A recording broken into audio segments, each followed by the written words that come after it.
The weapon business is the big business. You make the cash. I was a rich man when I was in that kind of business. Now I'm a poor man. Well, the difference is now an honest man. Before I was a crook. That is something that people are waiting for. Everybody's waiting for 2012. Why they're waiting for 2012? Why? Because they are hoping that this will lead to somehow a cosmic consciousness and the unveiling of certain energy. And that's true. Why? Because you are a corrupt nation, subservient to a Vatican, subservient to the Zionists, subservient to a new world order that, in my opinion, is completely corrupt. These elections, we support the Democrats, so Republicans are not on the list of support of the Illuminati. They can't make it. McCain can climb walls, can do whatever he wants, he's not going to become anything. And you go and study the history of the Vatican, you will find that from Papa Onofre to many other popes in the Vatican, they have been practicing magicians, parts of Freemasonry, Grand Masters from various traditions, sometimes officially not recognizing each other, but still meeting there. Why? Because the Comedy of Monte Carlo is a weapon dealer's place. Because it's all about weapons. A conspiracy, if we want, to create Adolf Hitler and make sure that this being did what he did so they could then claim the Israel state. Everything in plan, so for the end of times the Jews have their land. If you knew in reality what these entities were, you would not even touch them, you would just drove the other way. A Jesuit contacted an Italian journalist in the UFO scene and spread a certain amount of disinformation, including the fact that the CIV was still the greatest intelligence in the Vatican. With what? With 100 people, a couple of Benedictine monks, a couple of nuns, and the Vatican includes millions of members worldwide. They all function as intelligence from the beginning of time. I want to know more about the entities. Now, who is spreading this? How they think? Zaccaria Sitchin met with Corrado Balducci. Who is Corrado Balducci? Corrado Balducci is not only the official spokesman for the UFO in the Vatican. You understand? This is just a front. Who is he? He's a demonologist. Anytime they accuse the American Indians, oh, these are pagans, what are they doing to us? So we have to do science, observe the stars. All rubbish.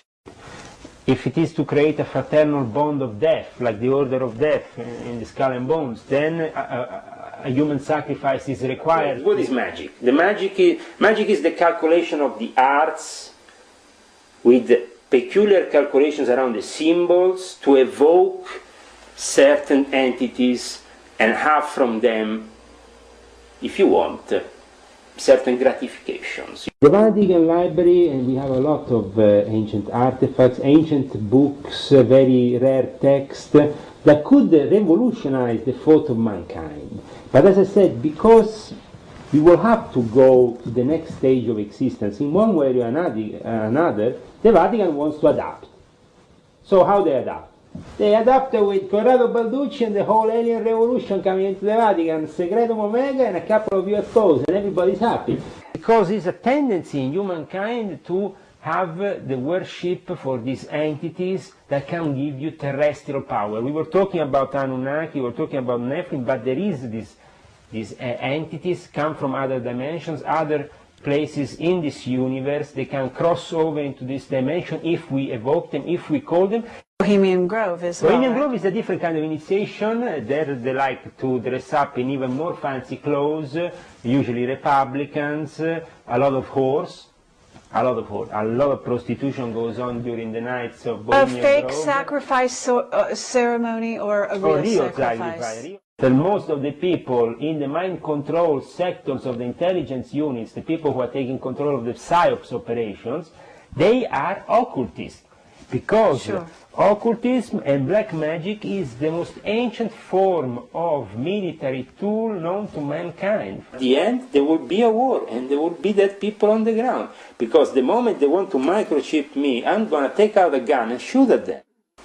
Hi, I'm Carrie Cassidy from Project Camelot. We're here today with Leo Zagami, and we're going to be covering the Illuminati and their role on the world scene and exactly what their MO is, as well as their agenda. All right? So welcome, Leo, and thank you very much for bringing us into your house. We're very excited to be here with you today and be able to get a picture of the kinds of things that you've been part of in the past, and maybe your vision as to where things might be going in the future as well. My name is Leo Lion Zagami. I'm now 37, soon to be 38, born the 5th of March 1970, from an English-Scottish mother and a Sicilian father, both of aristocratic origin. One represents the Di Gregorio family of Sicily, which is an ancient aristocratic family connected to the Sacred Roman Empire, while instead my mother is a Lion family member of the Scottish Lion family, which is also the family of the Queen Mother of England, connected to the Queen.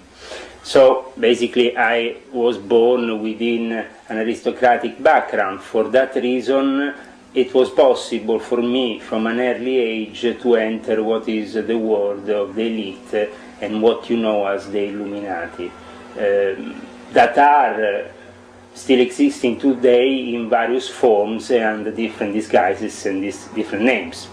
But mainly they work for a pyramid of power that ends up in Jerusalem and Rome, and that represents both the Vatican and the Zionist establishment, together united to perform what they would like to be the New World Order, which is the result of their prophetic upbringing into this end-of-time scenario in which they see as a final result the kingdom of God. Now the kingdom of God perceived by the dark Illuminati, as I call them, because we have also Illuminati that are truly illuminated by God, and then we have the corrupt Illuminati, the evil forms of corruption that came into being.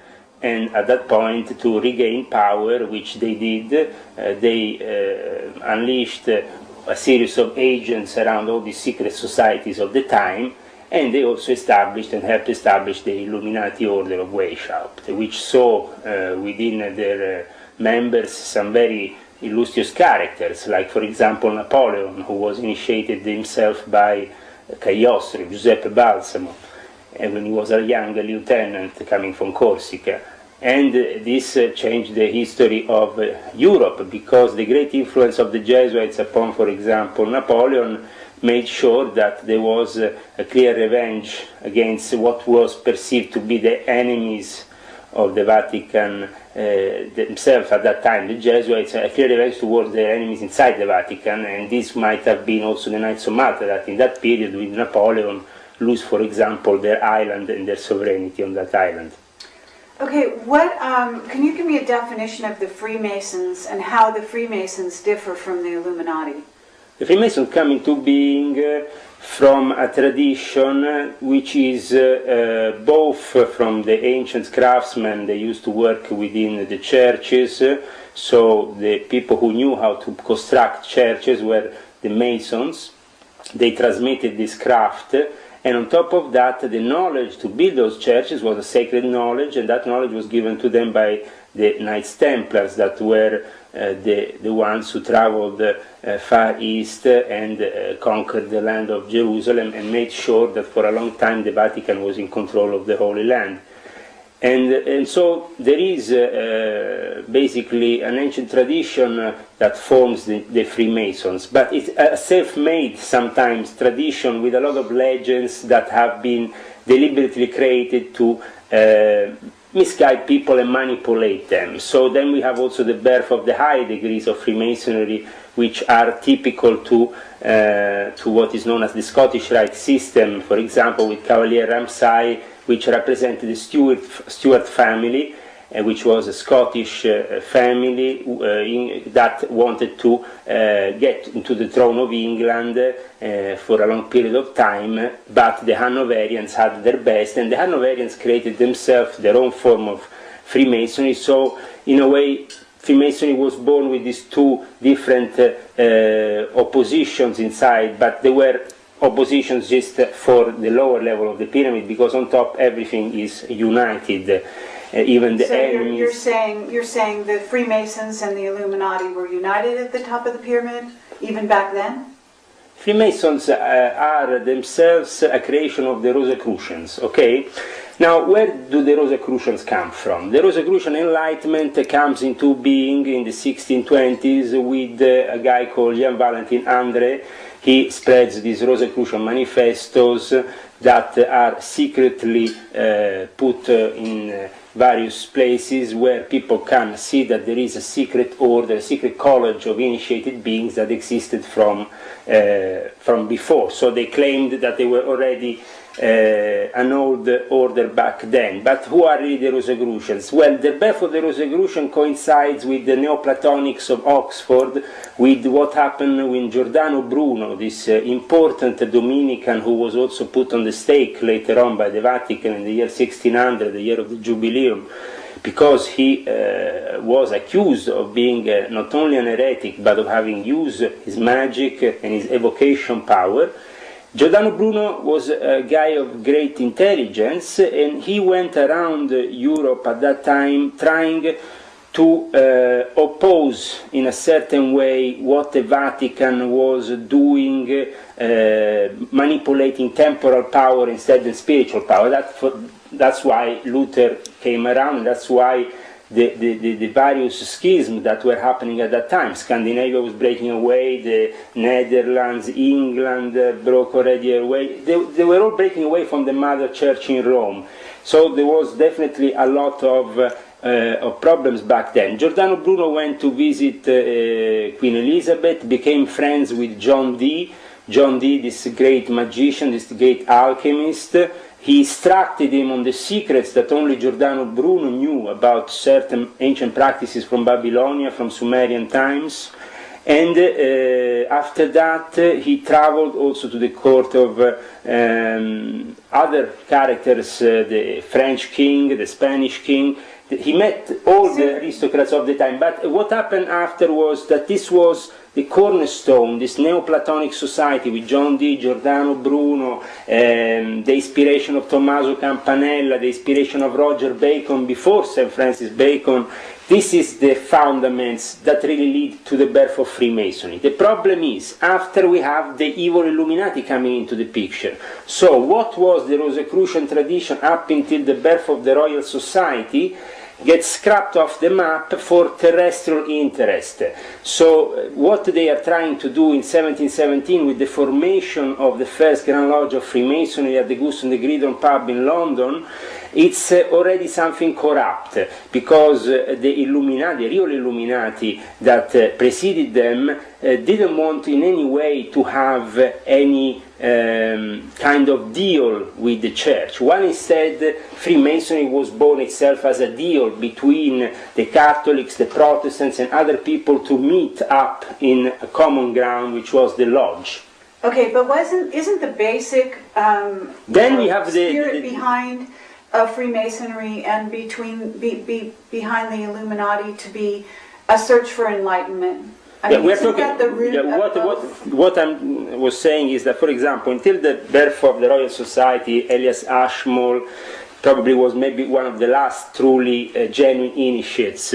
Then what happened after, but even Ashmole himself was corrupt and was working as a secret agent most of his time, not as a true enlightened being that is there to bring enlightenment. Most of this Freemasonic network started to be used for intelligence purposes, for purposes that were not the purposes probably of the people who originally founded true Freemasonry. You know, where is true Freemasonry being found? True Freemasonry is to be found in ancient times, at the time of Enoch, who is called the first master of Freemasonry. We talk about Abraham, we talk about the founding of the monotheistic religions, the coming of Moses, the coming of Jesus, and then the coming of Mohammed. All these are part of a series of illuminated masters and enlightened beings that want to bring illumination to this planet.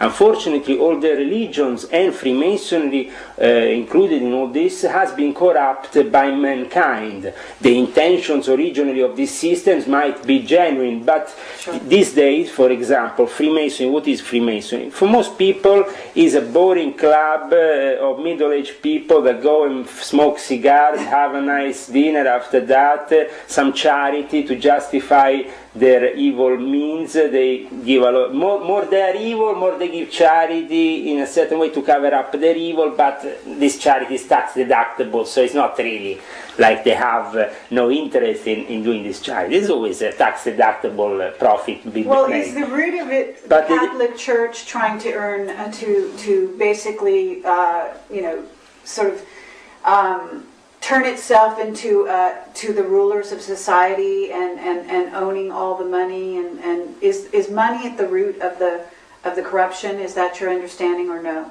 Well, definitely my experience in Freemasonry, I was initiated on the 13th of April 1993 by Prince Aliata di Monreale in the Order of the Sword and the Eagle. I soon joined the Supreme Council of the 33 Degree. As an aristocrat, I got initiated by a family friend, somebody who was close for many centuries. Their family, the Aliata family in Sicily, is close to the Di Gregorio family. So this, for aristocrats actually passing on high degrees or masterships within Masonic orders is not so unusual. In America is unusual. In fact, a lot of viewers from America, when they see me talking about the Duke of Kent, the Marquis of Northampton, or the Prince in Italy, or the Prince of Monaco, whatever, being in charge of orders, Masonic things, they kind of tend to say, but it's not really how we've been brought up in America, because here Freemasonry is a common thing for everybody. First of all, Freemasonry in America is not for everybody, because there's been a lot of racism, and that's why Prince Hall Freemasonry is born. That's why in the year 2008 we're probably going to have the first Freemason from Prince Hall Masonry to become the President of the United States, which is a 32-degree member, which is Barack Obama. So the thing is Prince Hall Freemasonry taking revenge upon the many injustices they have? Well, at the end of the day, Prince Hall Freemasonry is born to be recognized by the Grand Lodge of England. That's how Prince Hall, the founder, got recognized himself as the first black man to get this charter from England, being able to start this order only for black men, at the time only for black men.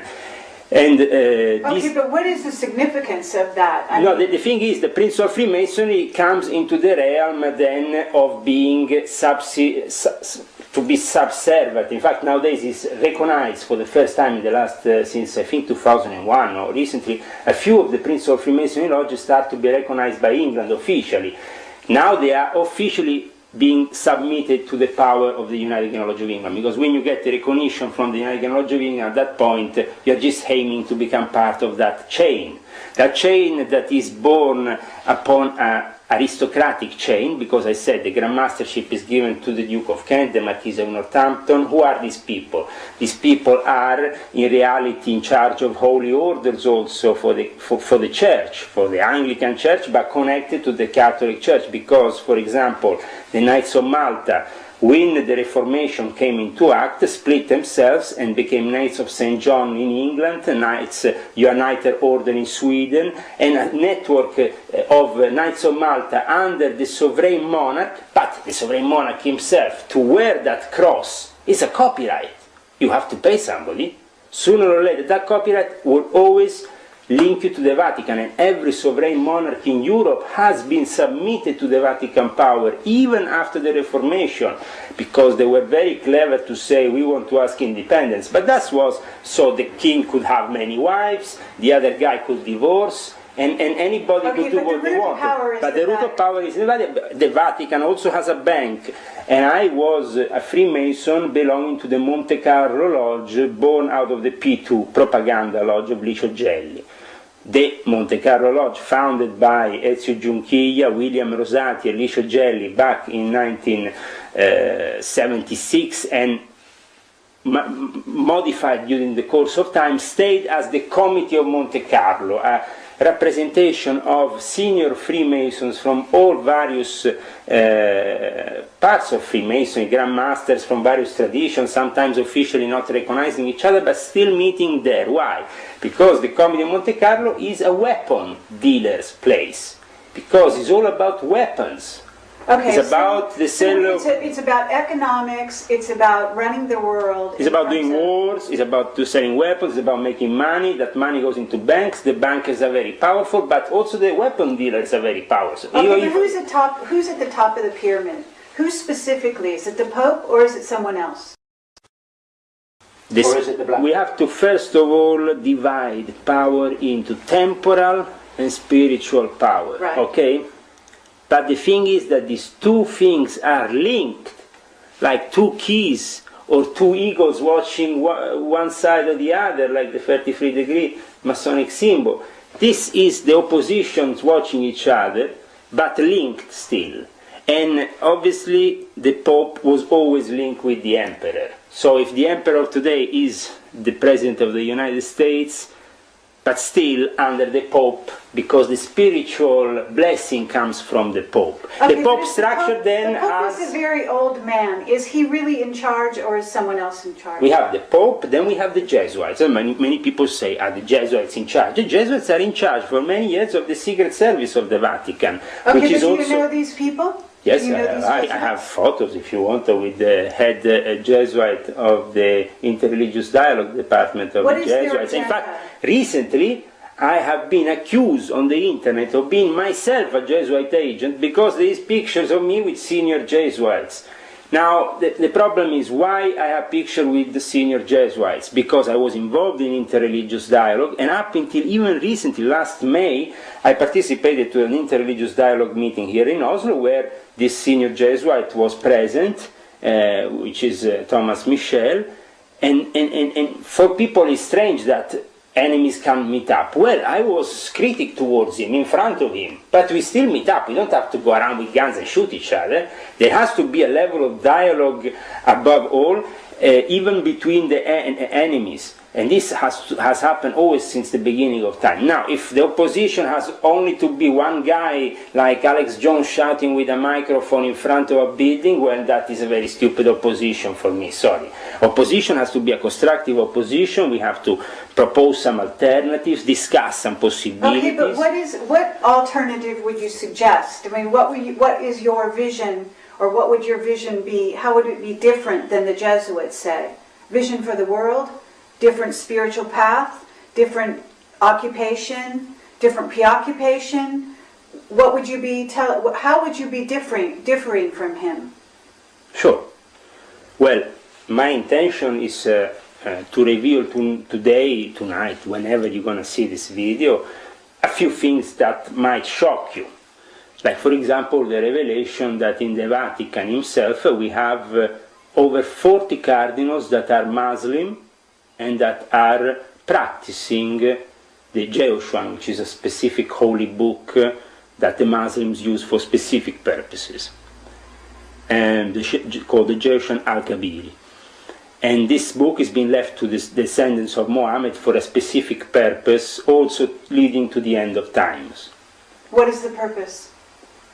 To be able to control that evil, those evil forces that, for example, the majority, unfortunately, in the Vatican practices with the black masses, with the evocation of certain entities, with the use of these demons. Now, people must say, how is possible the Pope is evoking demons? Well, if you just do a little bit of brief history lessons and you go and study the history of the Vatican, you will find that from Papa Onofre to many other popes in the Vatican, they have been practicing magicians themselves, using evocations, publishing also material on these evocations, through who? The Jesuit order is in charge of the esoteric side of the Vatican. This has happened because the esoteric order is very important for the Vatican, as it includes all this secret information regarding the evocations and how they should be done.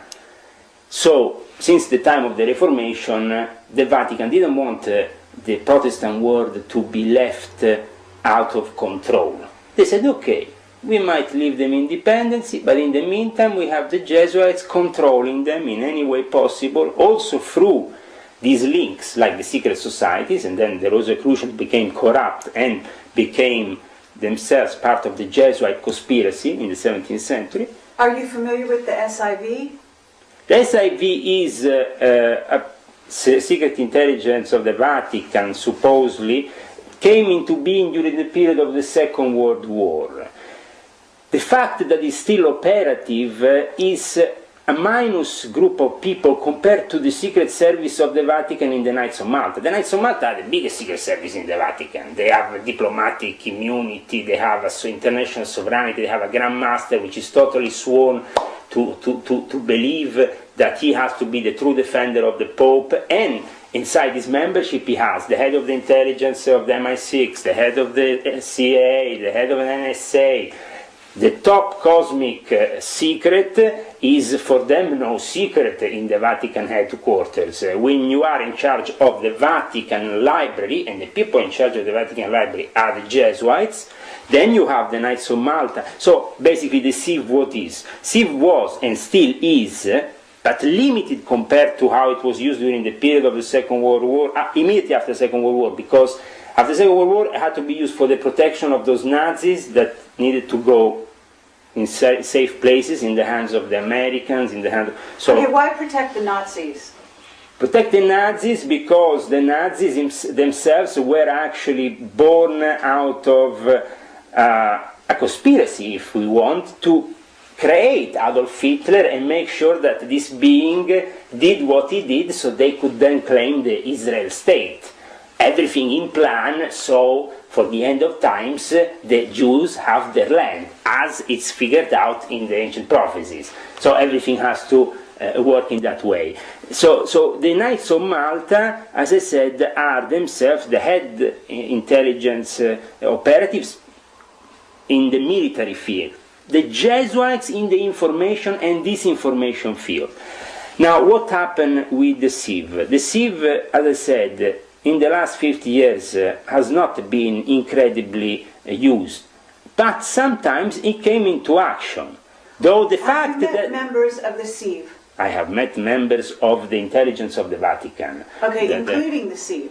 The CIV is itself something that has been used in emergency times. Okay, and I would like also to say that there is, unfortunately today, the disinformation coming from Jesuit headquarters. This information comes into being when Zaccaria Sitchin meets in the year 2000 in Bellaria with Corrado Balducci. Zaccaria Sitchin also gets invited by the Pope, John Paul II, visits secretly the Pope in the Vatican, takes from him instructions to write his pile of rubbish, which is the End of Days book that he has brought into being lately. You're saying Zaccaria Sitchin was told to write this book and was instructed on what to write? Zaccaria Sitchin was indeed instructed because he can't tell the truth. This guy is deliberately spreading this information because he can't reveal really the truth without causing problems for his cause, the Zionist cause, the cause of the Vatican, which he has embraced. Are you saying that Zaccaria Sitchin is a member of what? The Illuminati? Absolutely. Zaccaria Sitchin is a member of the New World Order used to spread deliberate disinformation. Let's say, I want to just make you figure out how this happened. When, at the end of the 90s, in the alternative media, certain information started to spread, especially regarding these Anunnaki beings, call them Nephilims, call them however you know. Now, what are they really? Do they really want you to know what they are? No, they want you to know what they want, you know, how their idea that they want to spread is something of a pre-constructed idea, which is disinformation. It's not the real thing. If you knew in reality what these entities were, you would not even touch them. You would just drove the other way. Well, tell us what is the real nature of the Okay, no, but I tell you, just a second. From your point of view. No, but this is interesting how the Jesuits spread this information. A Jesuit contacted an Italian journalist in the UFO scene and spread a certain amount of disinformation, including the fact that the CIV was still the greatest intelligence in the Vatican. With what? With 100 people, a couple of Benedictine monks, a couple of nuns, and the Vatican includes millions of members worldwide. They all function as intelligence from the beginning of time. They all go to confessions. The Catholics, well, they are part of an intelligence system run by the Vatican. That's how it is from the beginning of time. So they definitely don't need only one apparatus that can control. Then, if you go and study the history of the CIV, you see there is a Jesuit based thing that is full of Jesuits. So, and then on top of that, who is running the astronomical laboratories for the for the Vatican? The Jesuits. For example, in Mount Graham in Arizona, nobody asks what is happening. I can tell you what is. I can tell you also what they are doing. Well, tell me. So people. So this information goes through and then hits you know, the appropriate sources, and they can say, okay, there is a Jesuit footage of Planet X. Another pile of the biggest pile of rubbish ever, could only come out of the minds of the Jesuits. Why? Because the Jesuits are very intelligent. They can figure out how to take, sorry if I say very lower, the piss out of anybody, because they are really masters of deception. I work with them. I will show you some picture after of these people, but how they work is... But what is their motive for this disinformation? So you want to know more about the entities. Now, who is spreading this? How they think? Zaccaria Sitchin met with Corrado Balducci. Who is Corrado Balducci? Corrado Balducci is not only the official spokesman for the UFO in the Vatican. You understand? This is just the front. Who is he? He's a demonologist. Okay. The biggest exorcist in the Vatican. Right. That should already make you think, okay, there is a connection here between the alien myth and the demonology. Mm-hmm.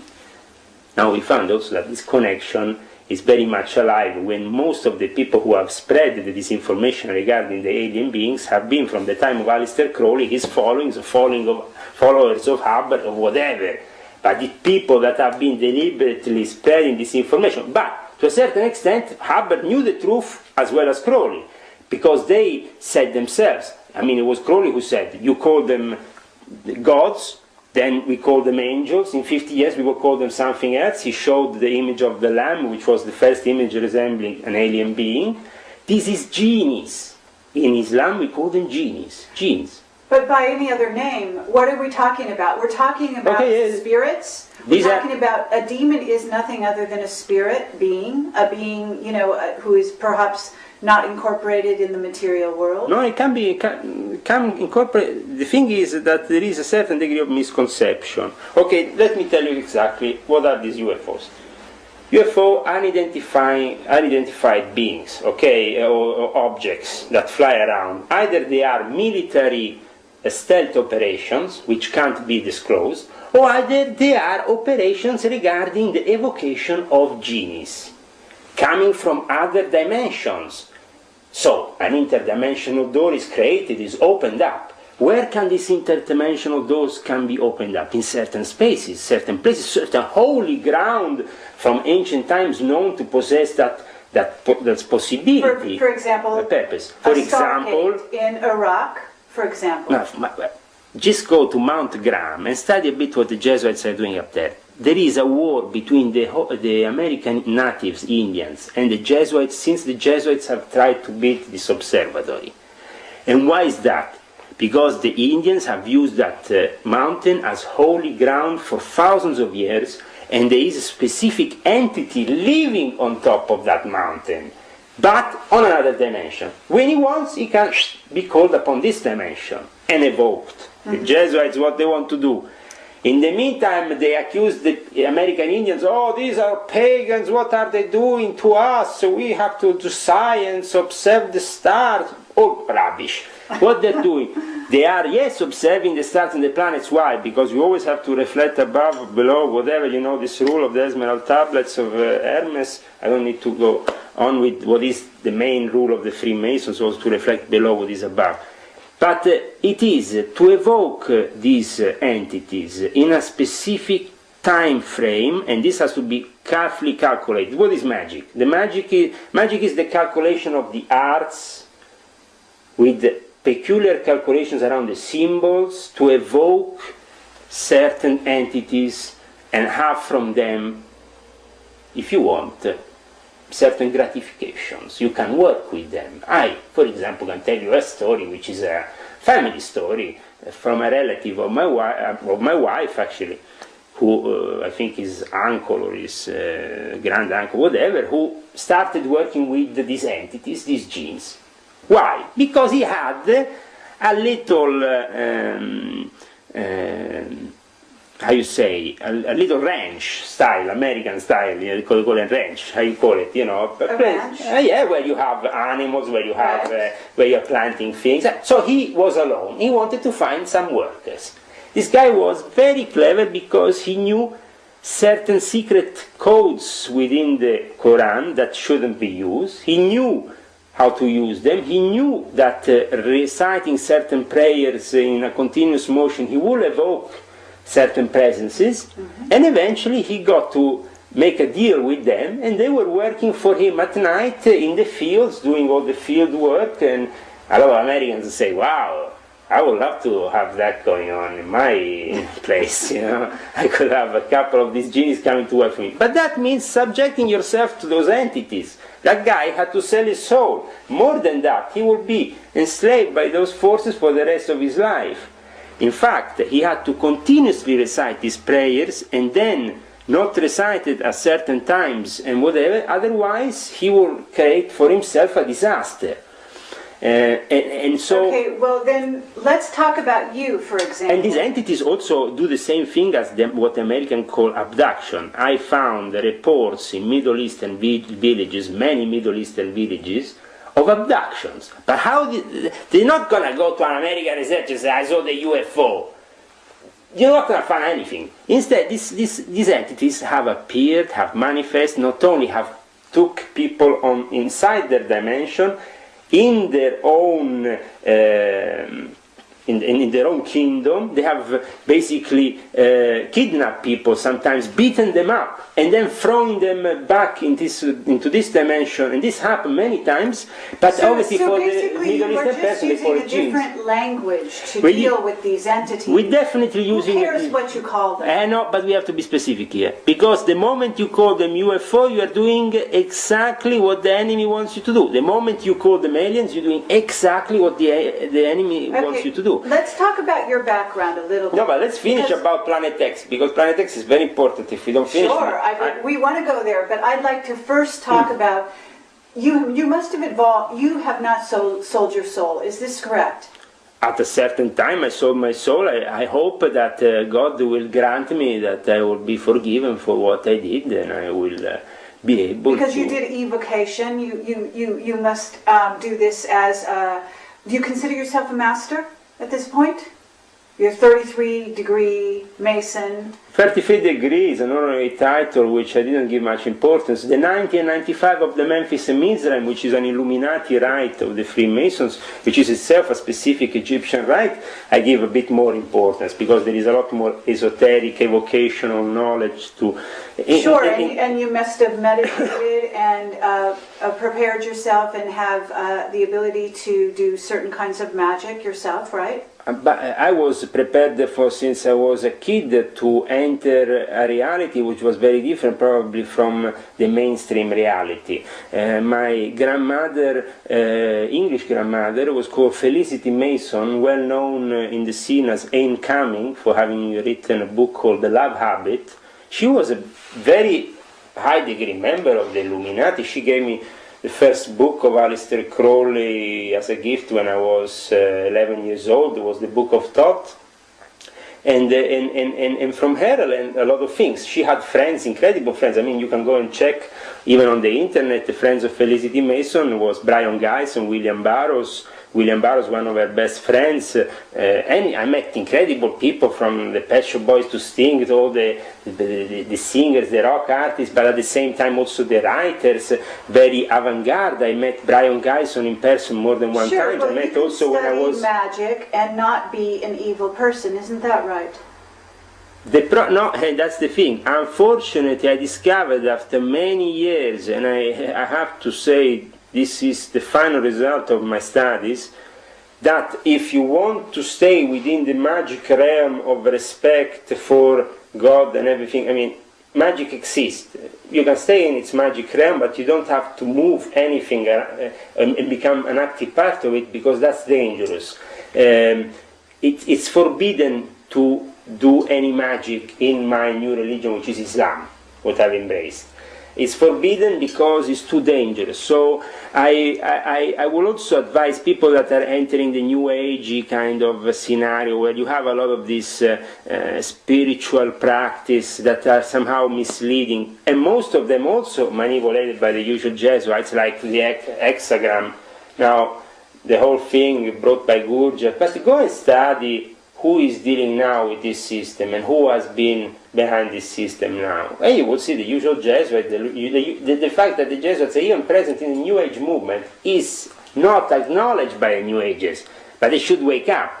If this information from the alien department, the planet text, or whatever other spiritual practice is coming filtered from them, it's because there is a reason. They don't want you to perceive the real matter, the real reality. Which what is the real reality then? The real reality is that we are definitely in a constant fight between angels and demons, between the devil, Iblis, who represents the dark side, and God. Now, if we accept that everything in nature or around us is itself part of God, and a representation of God. We are all emanation of God, or emanations of God. You are one emanation of God in this moment, he is another emanation of God in this moment. I'm, alhamdulillah, another emanation of God. Probably not the best, but at least I try.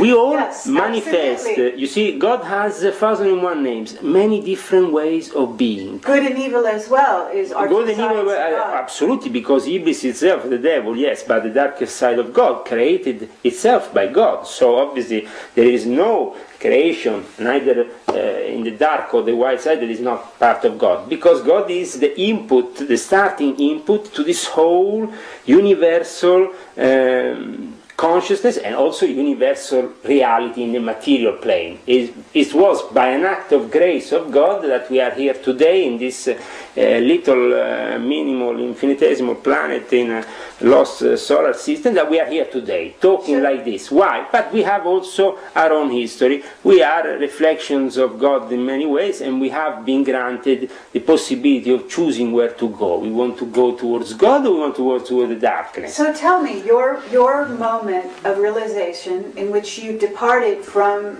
being a member of the Illuminati, what happened to you? What made you change your mind? See, it was in a very specific period of time in my life. I was actually, my wife was pregnant, waiting for my kid. That was after born Isaac Rumi, alhamdulillah, very good.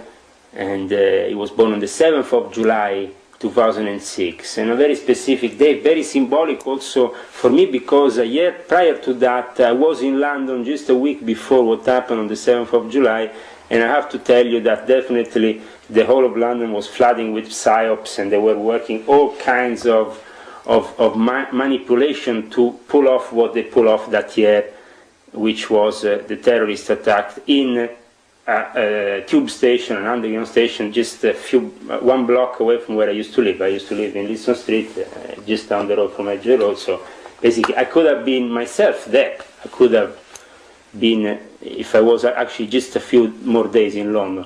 But what I realized was that through a series of acts of grace, God has given me the possibility of still being here. In the year 2003, I started to clash with the Illuminati, especially the American side of the Illuminati, which was made up of a series of occultists, all very presumptuous, with various secret societies, all manipulated by the CIA in one way or the other, but still loyal to the New World Order plan in any way. How did you disagree with them?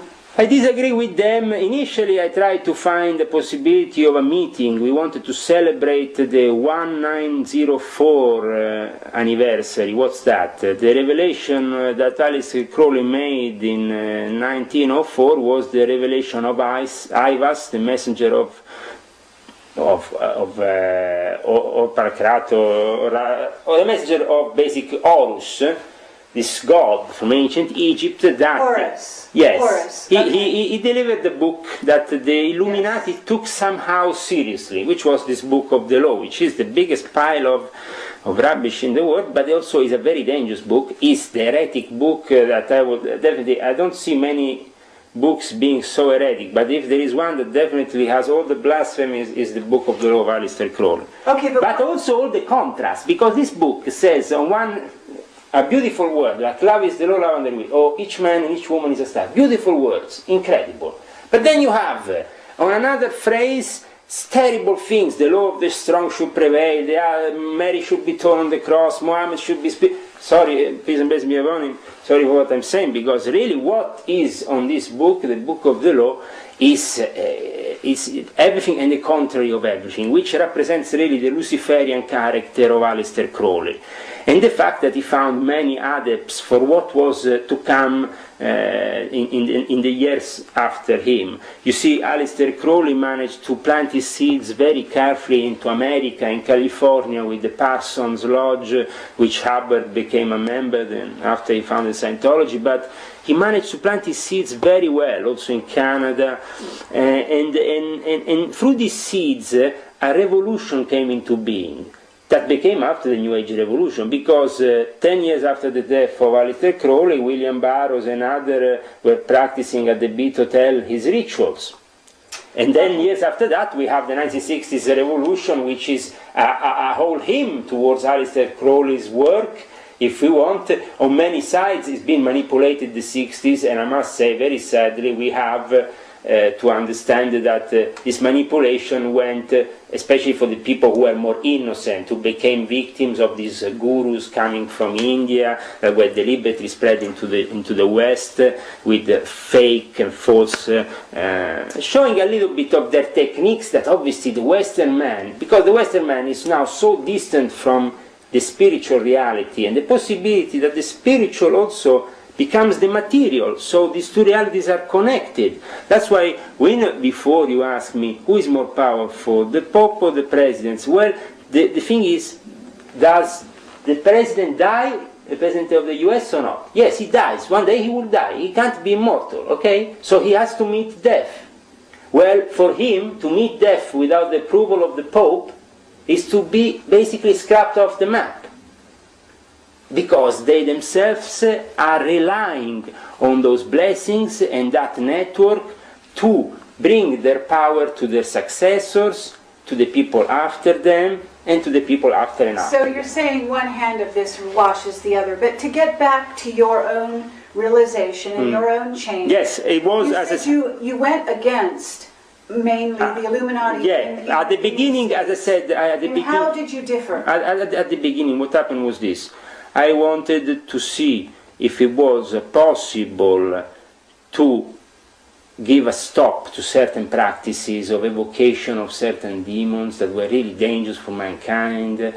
I thought at that point I could eventually move on the positive side of things, this movement, also the esoteric movement, which is very powerful also, and taking a lot of people within the New Age field and bringing them somehow towards the realization of something more positive. I thought that Aleister Crowley was definitely not positive, because it's not the way forward. Aleister Crowley has been put there for a purpose, which is to be the beast. Now, the beast is not the best character you have in the apocalypse. So, in the transformation towards the end of time scenario, and the realization of a revelation that is something that people are waiting for. Everybody's waiting for 2012. Why they're waiting for 2012? Why? Because they are hoping that this will lead to somehow a cosmic consciousness and the unveiling of certain energy. And that's true. The manifestation of these energies upon Earth will be very strong, because the cosmic scenario, the alienation, the way the planets are coming together, the stars and the whole universe, is something that happens to be connected to the holy number of God. For the Illuminati, this number is 25920, 25,120. Part of it is 2160. This becomes the change of an era. In Stonehenge, from the Eastern Gate, we will see the sun. That will be the moment of change for humanity. From a certain age, we enter another age, which is an age full of psychic power and of metaphysical strength. And we have to deal with it, but the powers that are on top of us, what I have been fighting now since I came out of it, is people that unfortunately want to use these powers to their own advantage. If the guy from the CIA will go to that Grandmaster, to Lon Duquette, for example, is a famous occultist in the US. He has written many books. He's the guy who writes the introduction for Aleister Crowley manual. What is the name again? Lon Milo Duquette. He's the Grand Secretary, Deputy Grandmaster, I think, of the OTO, Ordo Templi Orientis. He's living in California. I met him. He came here to Norway. I took care of him in London at the time in 2001, just prior to 9/11. We were together. There was a secret gathering here of the Illuminati in the mountains here in Norway, of this branch of Illuminati, because I don't say that the OTO is all the Illuminati. No, there are small branch dedicated to manipulate the young culture especially, because each one has their own specifics in this new world order. The Rotary Club is built for the businessman, then if he wants something more of a thrill, then give him a fancy apron, lift him a couple of sleeves, initiate him to Freemasonry, then after that, if you see that the guy is ready to be manipulated even more, well, at that point you get him into the elite. You get him into the Illuminati orders. You have the Martinists, you have the Rosicrucians. All these orders have been corrupt by greed. In the West, there is no such thing. You were a host to this head of the Illuminati in the United States. Yes. You're calling him. Oh, well, he's the head of the Ordo Templi Orientis Illuminati, which is the official representatives of Aleister Crowley. They are the ones who have the copyright over the works of Aleister Crowley. Fine, but did you find him to be under the thumb of the Jesuits? No, under the thumb of the CIA. The CIA. The CIA. The CIA is under the thumb of the Jesuits. Listen a second. Okay, he was under the thumb, on one side, he was under the thumb of the CIA because he wanted to be a loyal American, a patriot. He thought that by working with them he could help them with his knowledge. He's particularly clever with the Tarot. He's the Grand Master of the Tarot Association in the United States, I'm talking so. And he, at the same time, is also clever with the Enochian tablets, and so in the use of that. And he has written many books. And you consider him to be a master? He's definitely a master of the esoteric, but he is, for example, somebody who is used, like I said, from the CIA, but also from the Jesuits on the other side. Now, he himself thought that he was opposing somehow the Jesuits or the Knights of Malta, or even the Skull and Bones, because he was initiated at a level that he didn't have the knowledge of the level on top of him. But the people on top of him, like for example William Breeze, who is the head of the OTO in America, linked to Alberto Moscato, who himself was working for the Vatican, for Corrado Balducci, for the Jesuits, and for the usual thing. When, for example, this Corrado Balducci was mentioned to me the first time, it was, I think, maybe spring of the year 2000, that he was mentioned in connection with from Alberto Moscato, that said, this is my dear friend in the Vatican, I have, I'm working with him, and he himself, Alberto Moscato, that died in mysterious circumstances. He was the head of the Italian OTO. He died in mysterious circumstances just a year and a half ago. A year and a half. Do you know why was he killed? 2 years ago he was killed. In your opinion? Well, I know why he was killed. You do? And why? The thing was, it's a little bit my fault. Okay. Because when my superior in America, which is George Ugo Balestrieri, Comandante George Ugo Balestrieri, who is the director of the Rotary Club in New York, who is also a P2 member. Now, people on these Masonic info websites in America have accused me of being a fake, but then I have proven them over and over again with official documentation, which is always in my hands. Yes. I remember to all those people out there that I was involved with these people, and that George Ugo Balestrieri is also an illegal weapons dealer, a guy in charge of the defensive strategies for terrorism. He's the guy who, after 9/11, has made a lot of business selling security equipment to the American airports. And this was your head. This was my head for the project, which was not, because we each have a superior, you understand, Yes. appointed by another superior. Now, my official head was actually my mentor, and the P2 was Ezio Giunchiglia, the head of the Monte Carlo Lodge. But he presented me to Giorgio Ugo Ballestieri because he wanted me to have also an international approach and also have the possibility to build up in the international division of the Rotary Club, which is based in New York, which Giorgio Ugo Are these arms dealers then? Yeah, yeah. The Rotary Club? No, the thing is, Rotary Club, there is a lot of good people. Okay. They don't know, but they should investigate. Now, I would invite all the people who are there to just go on the internet, punch in Giorgio Ugo Ballestieri. See, he was officially involved in the P2 by the list that was taken by the police in 1981. So the name is on the list. There is no how, buts, or this or that. The guy would have been arrested if he still had an Italian passport. He has been given an American passport, and he has also been given the possibility to be the director of your Rotary Club, Americans. Why? Because you are a corrupt nation, subservient to a Vatican, subservient to the Zionists, subservient to a new world order that, in my opinion, is completely corrupt. Now, to accuse me that I will not be eligible to join the Rotary Club, because that's the accusation the Freemasons have made to me. Oh, Leo, how's possible that, well, you know, you could have never joined the Rotary in any case. Well, if I'm not eligible, and I'm not an assassin, I'm not a murderer, in any case, I never did this too. No, but Giorgio Ugo Ballestieri, who is being convicted officially and also of being a weapon dealer in the Livorno port of Italy, during one of the darkest periods of the Italian... Okay, this Ballestieri, is that how you say his name? Giorgio Ugo Ballestieri. Okay, he is the head of the Rotary Club. Of now, New York? Right Yes, now. right now. And he used to be sort of your superior. Yes, until I left the And you say Illuminati. he's an arms dealer, or was? Yes, sure, still And is. he is... Is one of his if he went to many... Italy, he would be arrested. No. If he went in Italy at that time with the Italian passport, but the Americans gave him immediately an American passport. He's untouchable now. He's he's American passport. You can't touch him. He's not anymore an Italian Tell me citizen. something. He's Illuminati. Yes. Is he also a part of Majestic 12? Do you know who these people are? No, I never, in my personal experience, Majestic has been always an organization mentioned mostly by conspiracy theories without foundation. I never found any realistic existence of this Majestic 12 or this Majestic organization. Committee of the Majority, you do not know these people. If you talk to me about the CFR, the Trilateral Pact, these are realistic things that exist, they build, they are tangible, you can touch them. The Illuminati, they exist. I was into an organization which I can show you the documents, and that was the Universal Unity of Monte Carlo, the Monte Carlo Lodge. Okay, but what about... I mean, these are things I have experienced I understand, personally. but what about James Jesus Angleton? Because he was... Sure, he was a Knight of Malta. A Knight of Malta. Okay?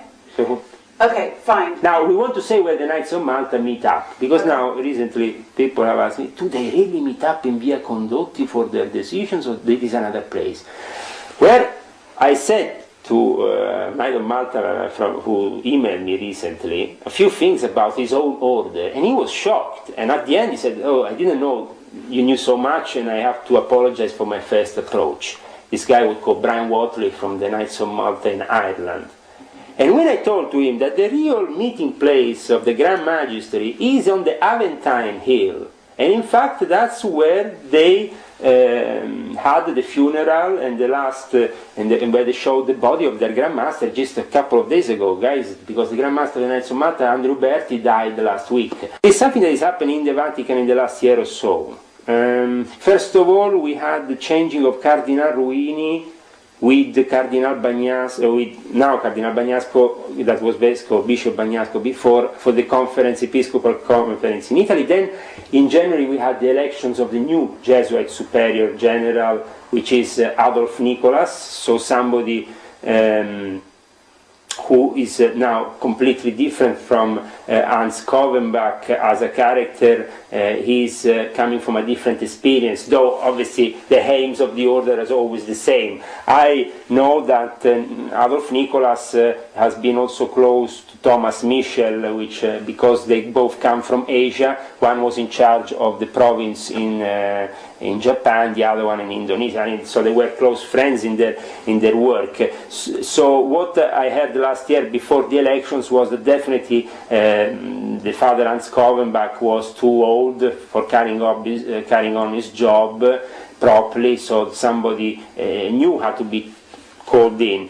I think that they are renewing the blood. They are trying to bring fresh, young arms to the whole system. First, they renovate the Jesuits. Obviously, they couldn't kill Kovenbach, so Kovenbach himself is a little bit too much of a manipulator and will not have been so killable. While instead I have a couple of doubts on the sudden death of Andrew Berti, especially after just a few weeks after the election of the new Superior General, because he was in quite good conditions. He participated to all the latest diplomatic meetings of the Knights of Malta with various heads of states and things like this, so it came to me as a strange news. Though I'm not anymore in that circle, I can't confirm or not if there has been some kind of murder behind the scenes. But in the Vatican that's very highly possible, you know, to change somebody. Are you still in touch with some of the people that you knew? You know, some of the members that were close to you back then? Yeah, some people, very few though, have the courage to still...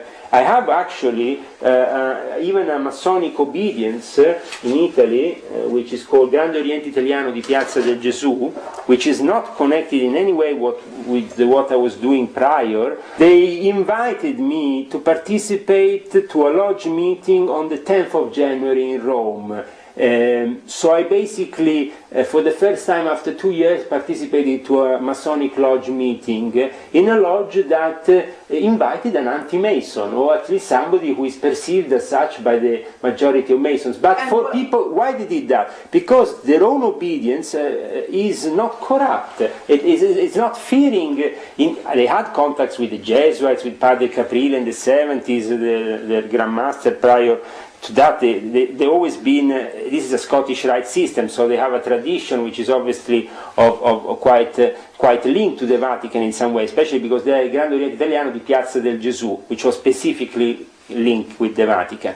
But at least they had the courage to invite me in a fraternal way to a lodge. Instead they didn't do what the Grand Lodge of Maine did, which to write a whole page full of rubbish on me and accuse me of being this and that. Okay, but they invited you. What purpose would you have in going? What I went. I can show you the pictures later. But I understand. But what did you hope to accomplish? What I do is to talk openly about what is, for example, the Jesuit influence upon the Scottish Rite, which is an historical influence, which this goes back 3 centuries, so it's interesting under also an historical point of view to discuss with them the influence of the Vatican upon certain branches of Freemasonry, to open their minds against what is the New World Order, trying to discuss and find if there is a way of dialogue. Now, for example, there was in this lodge, the Garibaldi Lodge, some very interesting people, also some intelligence members from the Italian intelligence. But we gathered together, we had a great laugh, a great dinner after, where we talked about Le Brigidine, the order. And they're not necessarily all corrupt. Isn't this right? I mean, some of them must be genuine. What I did is this. Instead of participating to a Rite meeting, Rite, what is the Rite? The Rite is every meeting from the 4th degree onwards to the 33. That is the Rite.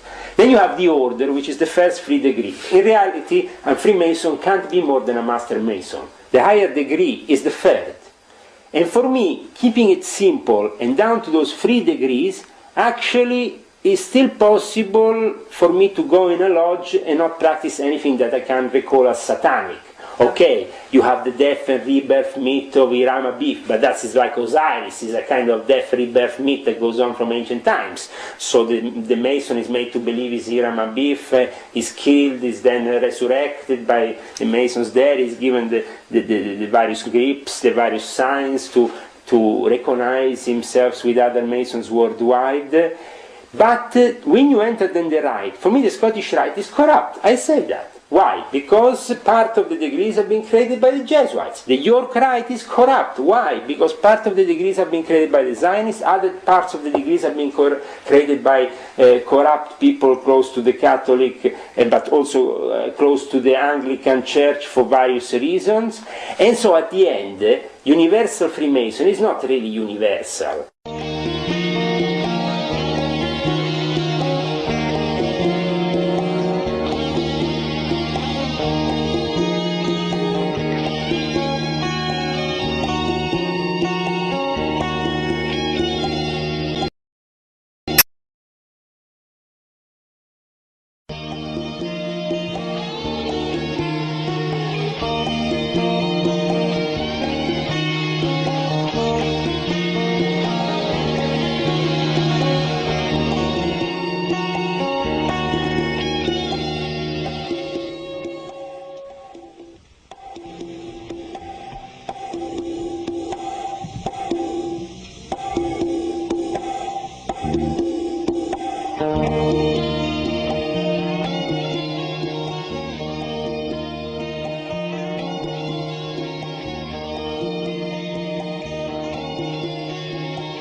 Some people say the Illuminati don't exist. Well, I mean, this is an official document from the Raoul Makis Lodge, and leaves no doubt that the Illuminati not only exist, but they practice what is known as the primitive rite of Memphis and Mizraim, which is the Egyptian rite. This rite brings them above the 33 degrees, because the Memphis and Mizraim goes until the 99 degrees. And it's basically the peculiarity of this rite that for me made it a difficulty to stay in the Illuminati, because this rite, on the contrary of the others that, okay, are corrupted politically, they have a political, but this one is completely diabolic in its own internal belief system, and leads many of its members to become involved in Satanism. In fact, for example, heads of the Memphis and Mizraim in Italy, like Roberto Negrini, is involved in a satanic anti-Christian Ordo Tempio Orientis Fraternitas Hermetica Luciferiana, or there is many others like him in America that have, like Michael Bertiob, been involved in Satanism, and also close to Anton LaVey, I found a lot of other characters here in Europe that practice the Memphis and Mizraim. Here in Sweden, isn't this for the example, the Bush family also involved in the Illuminati and Satanism? Sure, sure. Each one is involved with their own orders, their own lodges, their own degree systems. The Skull and Bones have their own operational way of working, their own legends, the Knights of Euluga, a specific kind of initiation where you have the devil, Don Quixote, and the Pope. That should already tell you who are really the figures here that are in charge of the real power, because the Pope is sitting on the center, and even if George Bush likes to dress up as Pope when he's down at the Skull and Bones, he's not the Pope. So, and he's not the devil. Okay, but is the Pope the devil?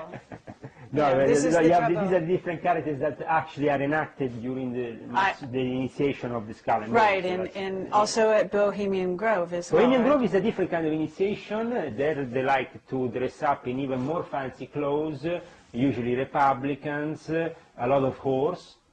A lot of prostitution goes on during the nights of Bohemian Grove. A fake sacrifice ceremony or a real sacrifice? Real sacrifice is at times when you have the most secretive operations that are aimed for, in some way, maintaining the real occult path of the structure, which is of worshipping an owl, of St. John of Nepos, this old character from Bohemia. And why Bohemia is so important?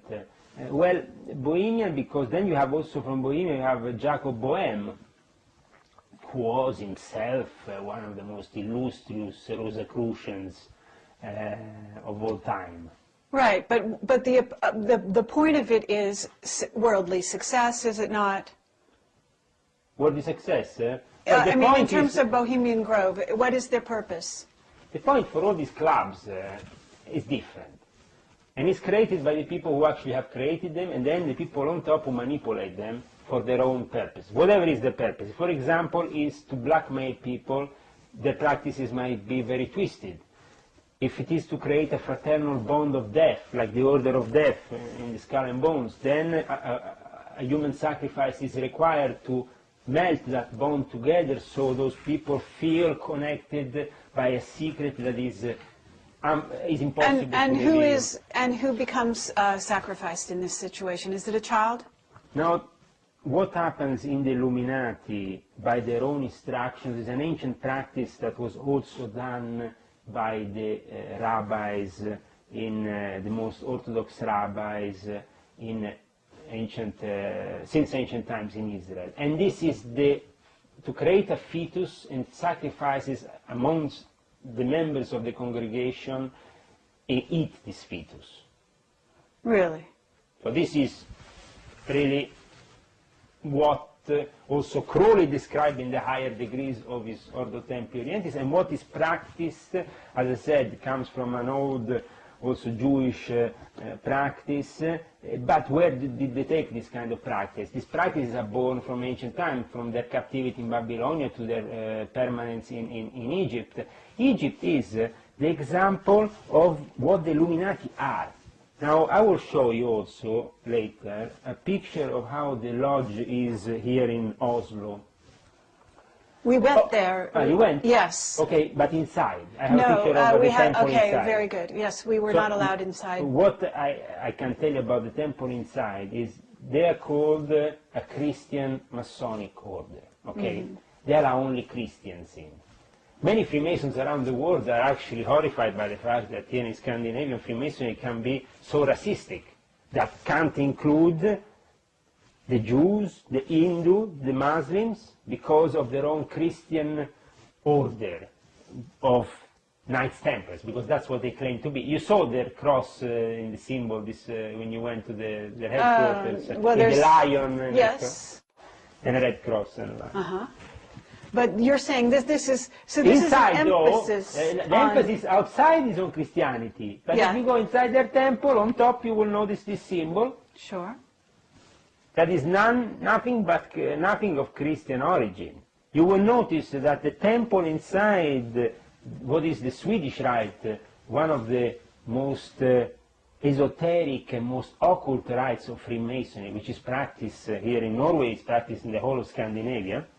So that means Norway, Sweden, Denmark, also practiced in part of Germany, practiced in Iceland, and also in parts of Finland. This specific rite, the Swedish rite, horrified me by their hypocrisy, because on one side they portray themselves as good Christians to the community, on the other side they are practicing pagan beliefs, which are completely incompatible with the belief in one God. That's why Muhammad, peace and blessings be upon him, came, because the Christians were already worshipping gods. They left the true path of Jesus already 7 centuries after Jesus came. The Christians were already worshipping other things, including them with Christianity, having a wrong perception of Christianity. The same with the Jews. They started to worship something different when Moses went just up the mountain.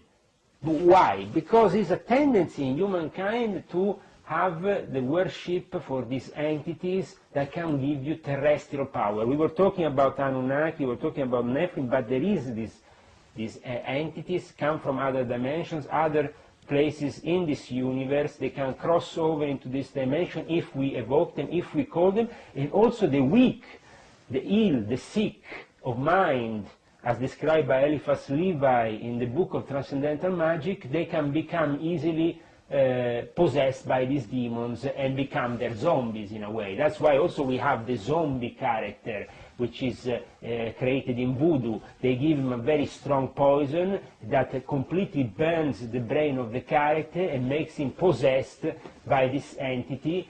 Well, this is also mind control, is it not? It's mind control. But that's why you will find that most of the people in the mind control sectors of the intelligence units, the people who are taking control of the PSYOPs operations, they are occultists. Because occultism and black magic is the most ancient form of military tool known to mankind from the ancient times. So this is, yes, to manipulate. And also this is pharaonic. I'm against, since I, in June 2006, participated first to a meeting in Monte Carlo on the 1st of June. Then I went to San Cerbone on the 2nd and 3rd of June. I was in San Cerbone, a monastery near Lucca.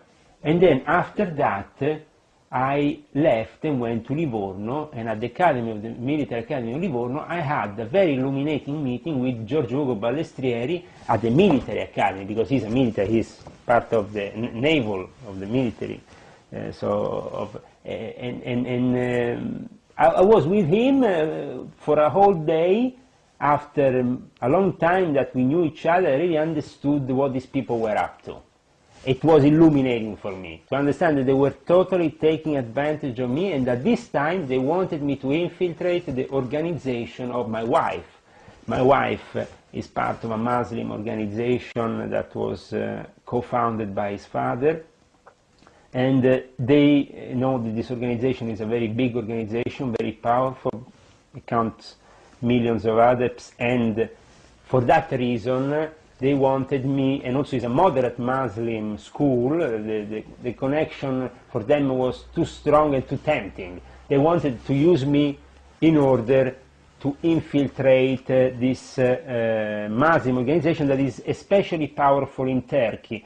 And they are very interested in Turkey for various reasons. For that, Giorgio Ugo Balestieri has been with another guy called Kan Soyak, which is a Turkish Freemason, well, very big in New York. Purpose? Why is Turkey of such interest? Very important for the control of the whole Caucasus region, for all the ex-Soviet republics, Kazakhstan, Turkmenistan, Tajikistan, all this side of things is actually now pretty much under the control of Turkey, because Turkey was able, after the fall of the Soviet Union, to build schools, to build a link with these republics, that some of them have also oil.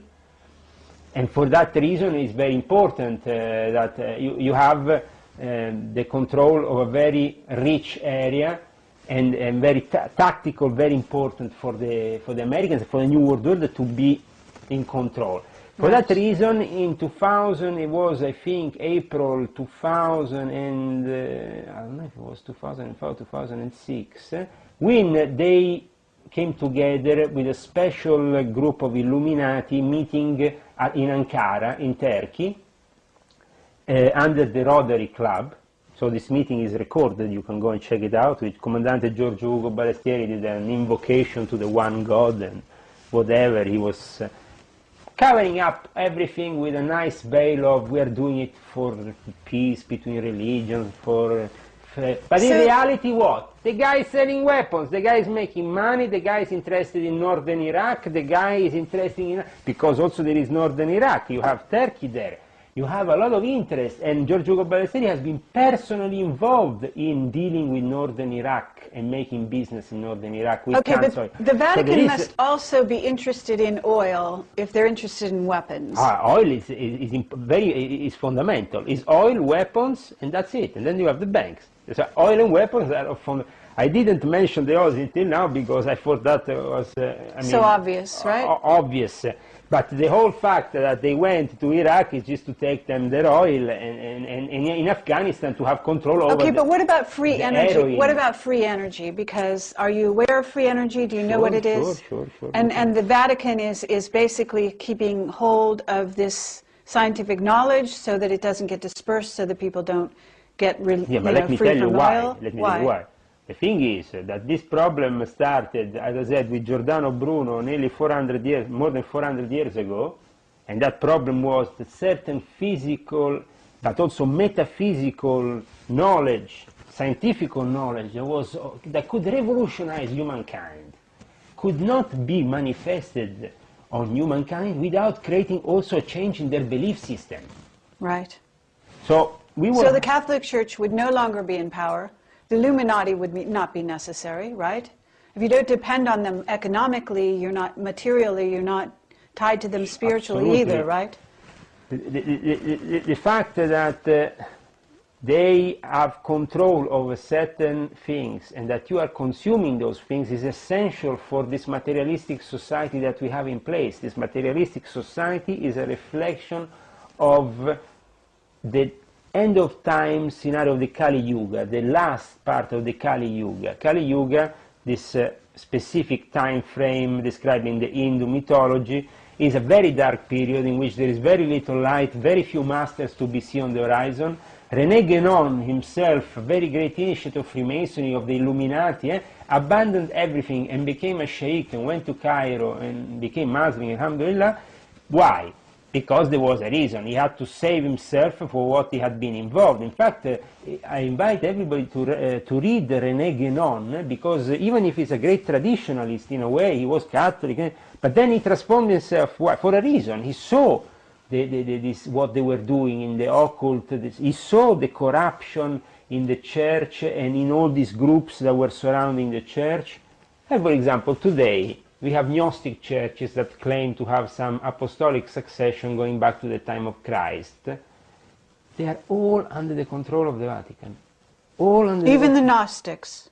All the Gnostics. I can give information, very detailed information about how the Vatican and the Jesuits keep an eye on all the Gnostic movements, on every wandering bishop. People like Stephen Heller, that I met personally, they are completely subject to the Vatican and to Freemasonry, being himself a 32-degree Freemason, Stephen Heller.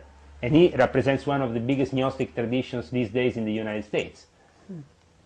Bishop Heller, yeah, he does how it is, a very kind of Germanic character, yeah, but he wants himself, he's really typical Illuminati scam. If I have to say scam, it's scam, because these people are Nazis. Their approach is Nazi, but it's camouflaged in a way that they're always pro-Jewish. So they're, no, but we support Israel.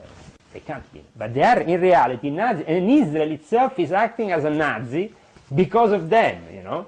Right. So how does Zionism play into this? Because you're not talking about the Jewish people only.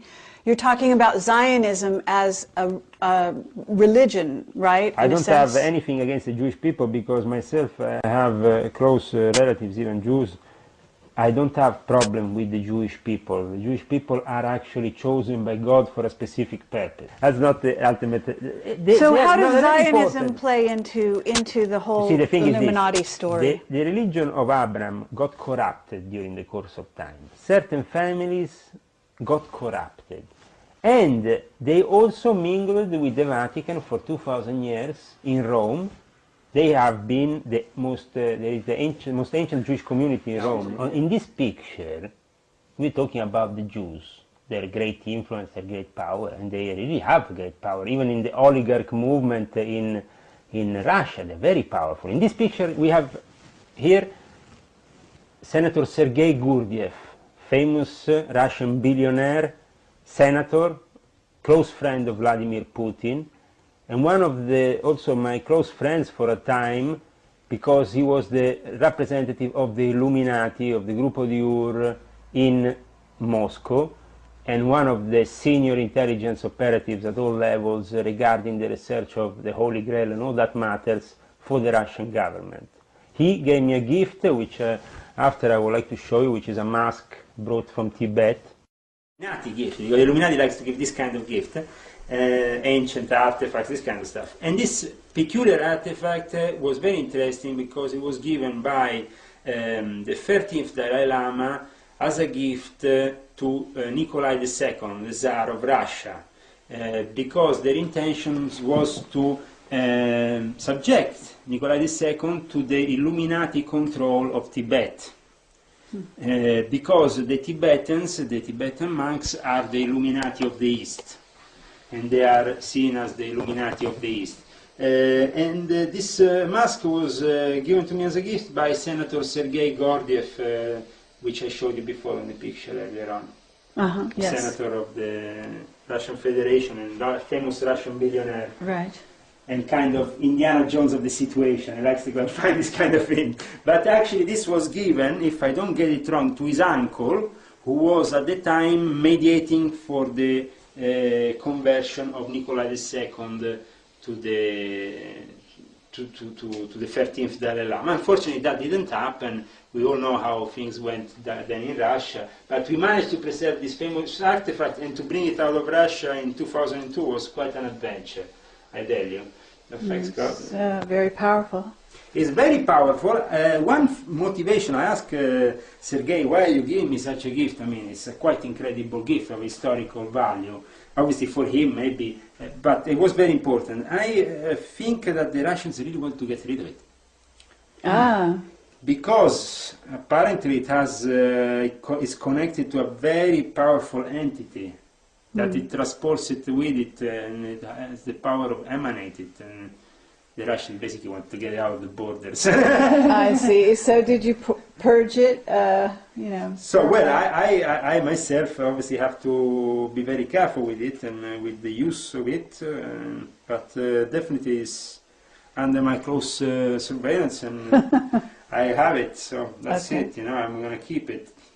Okay. It's a very peculiar mask, very peculiar. The 14th Dalai Lama, the present Dalai Lama, used it when he has his own divinator who went into trance with this mask before the Chinese arrived and warned them to go away. So in a way saved the life of the Dalai Lama. But this tradition, as we were saying, is part of the Bon tradition, is the shamanic tradition of Tibet, which is more ancient than the Buddhist tradition. But it's said to be dominated by the Buddhists and by the red caps of Tibet. In the middle we have a Jew, Lazarus. Lazarus is, his wife is the head of basically the customs in Russia, so you can't get in Russia without the wife of, she's the head of all customs operating especially in Moscow, and he himself, an oligarch, working for the oligarchs, is of Georgian origin, but he's a Jew, and he explained me how the Jews literally transformed themselves into the aristocracy of the communist establishment and managed to survive also the persecution of Stalin if they simply worked with the establishment in a certain way. Nowadays they're very strong. But for example, Senator Sergei Gurdjieff officially objects the Zionists. But when this other guy here gave him a $900,000 watch in front of my eyes, he accepted it. And why, you say, why a senator from the Russian Federation should accept such a gift? Because corruption in Russia is made with watches. There is $1 million watches. Once I had 3 of them on my table. And they're used for corruption by the Illuminati so they can keep on their oligarchy and all their practices without being touched. How does Zionism serve the Illuminati's interest? You're talking about their vision of Armageddon because it is written so in the Bible? Absolutely. The Zionism, you see, is a corrupt branch of what is really the religion of Abraham. That was already corrupt for a long time and tried with Zionism, especially coming out of Ukraine, to gather power. But the Zionist families, like for example the Rothschilds, who have been so important for the implementation of Zionism, are themselves also working linked to the Vatican, because they are Knights of Malta. So you will say, how is possible Zionism and the Vatican? It doesn't really fit in. One should oppose the other. While publicly it might seem so, in reality they are completely connected. And I think that John Paul II made this quite evident when he called them our oldest brothers and embraced with so much love the rabbi in Rome, which I repeat, Rome is the oldest Jewish community in the world, so connected to Rome you have also this, and they worked for the Vatican. I saw Mossad agents in Rome from the Sonnino family, which I used to work with, involved with La Banda della Maiana, which was this fearsome gang of people involved with the P2, with the intelligence service, killers that were doing all kinds of weapons, cocaine, heroin, all kinds of business with them. And they were receiving every year a letter from Andreotti, which is a senior Democrat Christian, very well known in the Atlantic Pact, in the NATO. Andreotti is one of the key people in Italy, also as a politician still nowadays. He has been prime minister for many times. And he was is a senior Opus Dei and P2 member. But working with these people, I saw the power of the Zionist establishment. For example, George Ugo Ballesteri wanted to do a Isaac Rabi award. And I said, why? But because under the influence of the Zionistic element that is always there, and they like to go in Jerusalem, they have a specific place under what is the Temple of Solomon. Still nowadays they do this practice. They have a high priestess of Melchizedek. Now this high priestess is not really a woman, is a man-woman.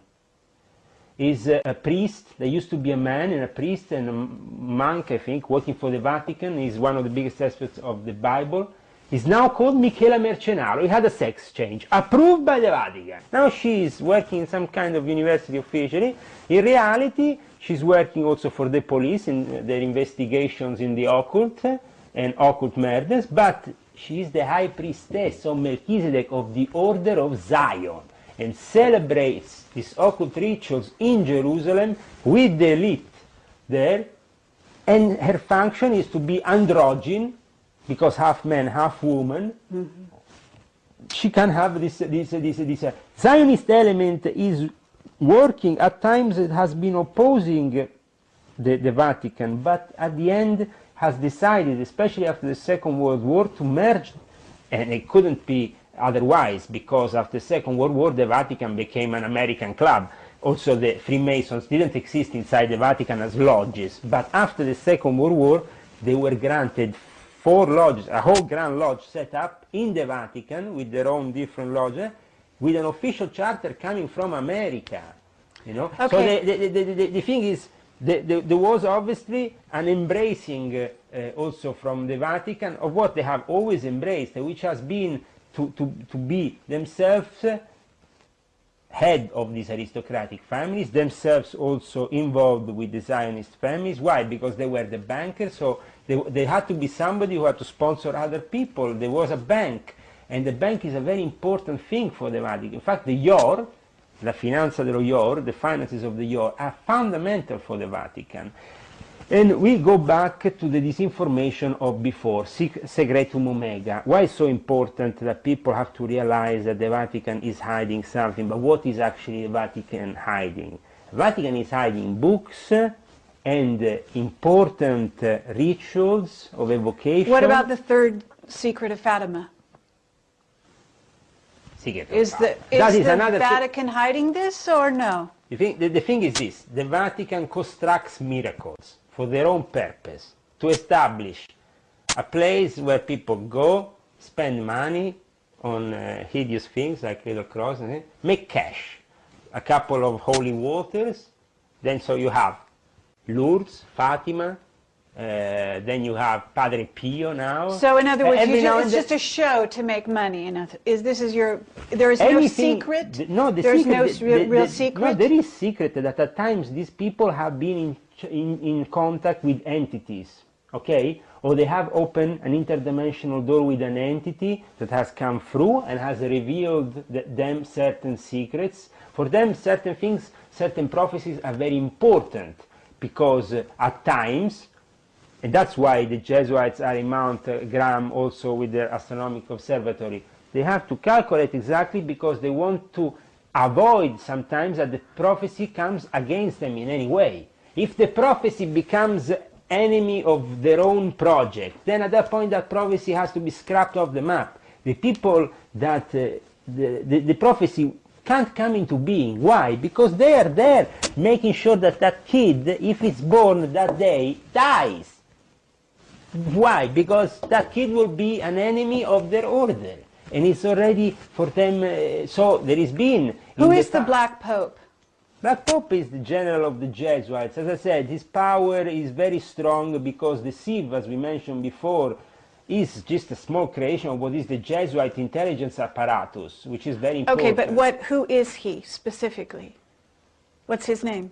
Adolf Nicholas is the Black Pope now, is known. Okay, and is he going to be the Black Pope of Revelation? No, no, no. Then you have the Black Pope of Revelation. That doesn't need to be, there is, you see, there is a confusion here. There is always an element of confusion. And why? Certainly. Because when you have two elements, then you usually choose the wrong one, and the right one gets left untouched.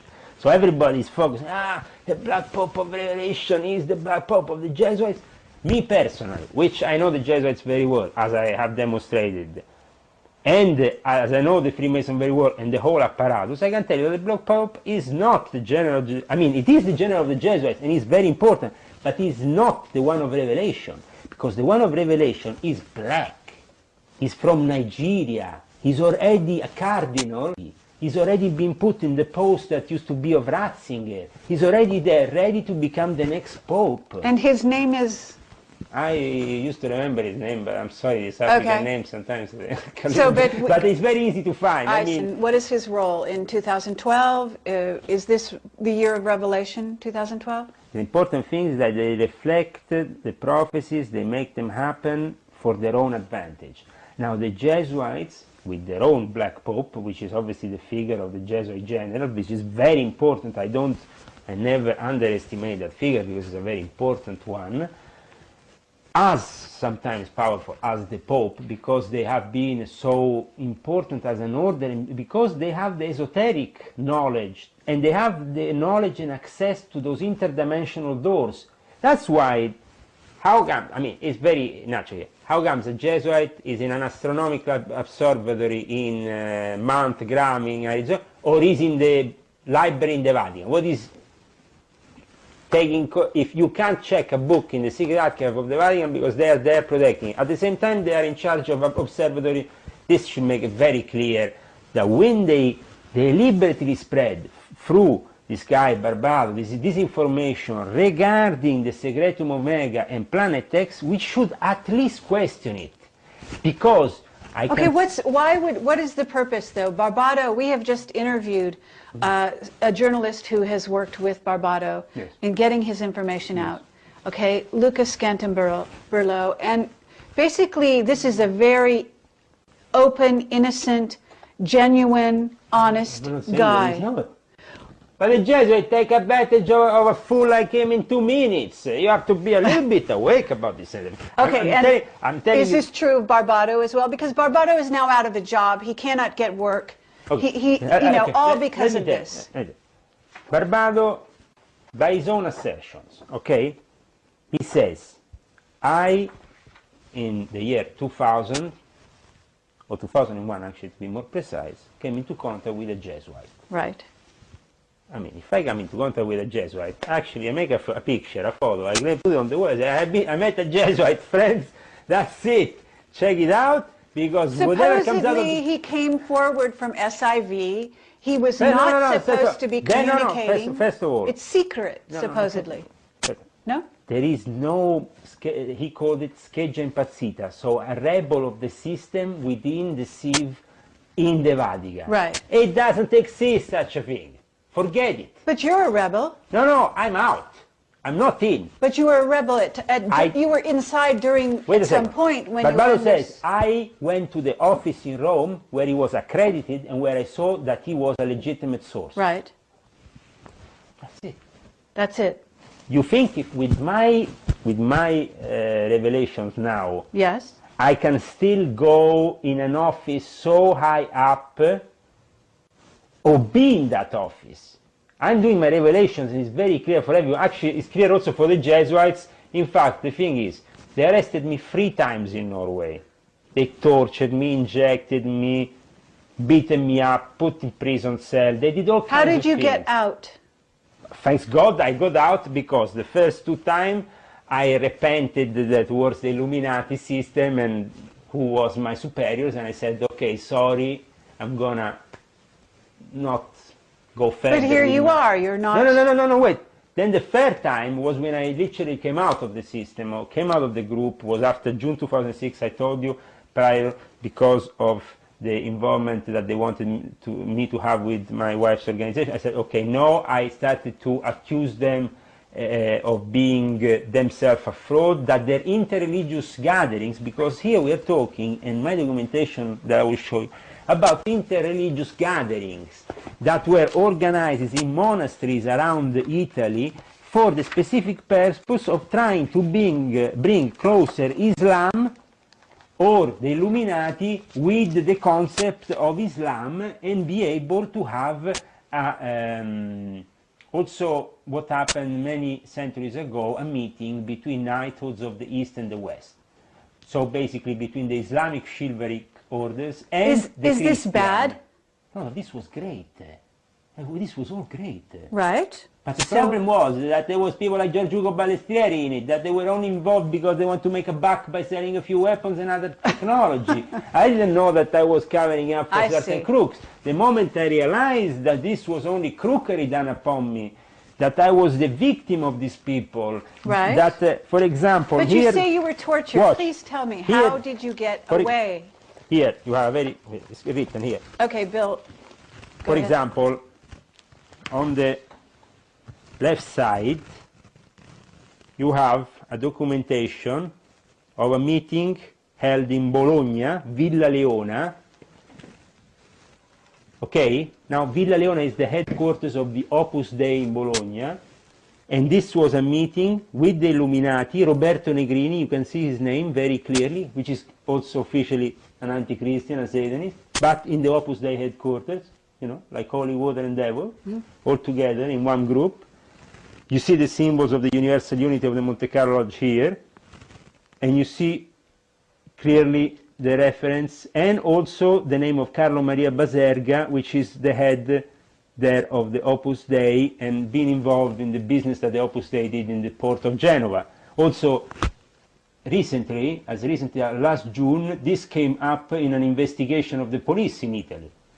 But they have scrubbed off my name out of the phone interception, but I have photos with all those people that I can show you, and my involvement. Okay, but also here, watch here, this is another invitation. Now this was supposed to be the meetings of meetings. This meeting here was supposed to be held in September in the monastery of Santa Scholastica, very important monastery. You can find this monastery on the first scene of Omen Free. Okay. The film Omen Free, you can find it, this monastery. This monastery was the last place where Ratzinger talked before becoming Pope. In this monastery we were supposed to meet with my wife also there, representing her Islamic organization, and with Gabriele Mandelkhan, who is a Sufi Gerai Helveti, and with basically with these people. We were also, with the Dr. Aldo Rapicavoli, which is a high-level Freemason, celebrate the Giordano Bruno, which we mentioned before, death, there, it's written there. Okay, but you're still telling me that you got away. You're telling me that... This one in September never happened. It was cancelled because I, in June, walked out of the organization. I understand, but, but you said you've been arrested. We know Yes. that you've been harassed, Yes. right? And I'm just asking What you, happened, for example, how do you get away from the Illuminati? Okay, what happened was I needed to get away saving my life. So the only way to get away saving my life was to eventually reveal and keep safely with me this information and reveal it to the appropriate sources so I could defend myself. Who are the appropriate sources? People like you, people that came forward. The general public. What happened was this. In October, September of 2006, after my kid was born and I recovered from the arrest, which was pretty mind-breaking, and I managed to get out. Why? Because I managed to prove to the authorities here in Norway that what I was saying was true regarding my involvement in certain groups, that they were deliberately trying to attack me, and that there was even a guy, a doctor, involved, a guy called Nikolai de Matos Fritzwold, who is the head of a mental hospital here in Norway, that in reality was related to a general Frisvold, and also himself a master of the Memphis and Mizraim. I have on my diploma of the Memphis and Mizraim, I have his name written very clearly, and basically we find that this guy is an occultist practicing voodoo act or whatever. You can check on the internet for yourself, Nicola, and he's also a doctor. How can a doctor in a mental hospital be? But what he did was very evil. The moment I didn't agree with him, he lift the phone, go and lock him up. Okay, so but you when got... I showed this documentation at the end to the private sources, the director of the hospital there was a guy who was not the one the year before, who I knew was working with the CIA, but was another guy, and this time he didn't know really what was happening. I could see that he was only put from on top in that situation. I could show my documentation and get out of that situation. So I got out, and I said, how can I save my life? Because, okay, for the moment they are not arresting me anymore. Right. I'm going to come out with a website. I'm going to scan a few things, documents, open a blog. That's happened with Illuminati Confessions at squarespace.com. Squarespace.com was a blog, okay, kind of situation. And after a month I started to have a lot of problems because they received piles of complaints and of threats to shut down the website. So on the 6th of December 2006, I was shut down. All my information was risking to be lost because I had to work on it. I'm not a genius of the computer. I just scrambled together all these things.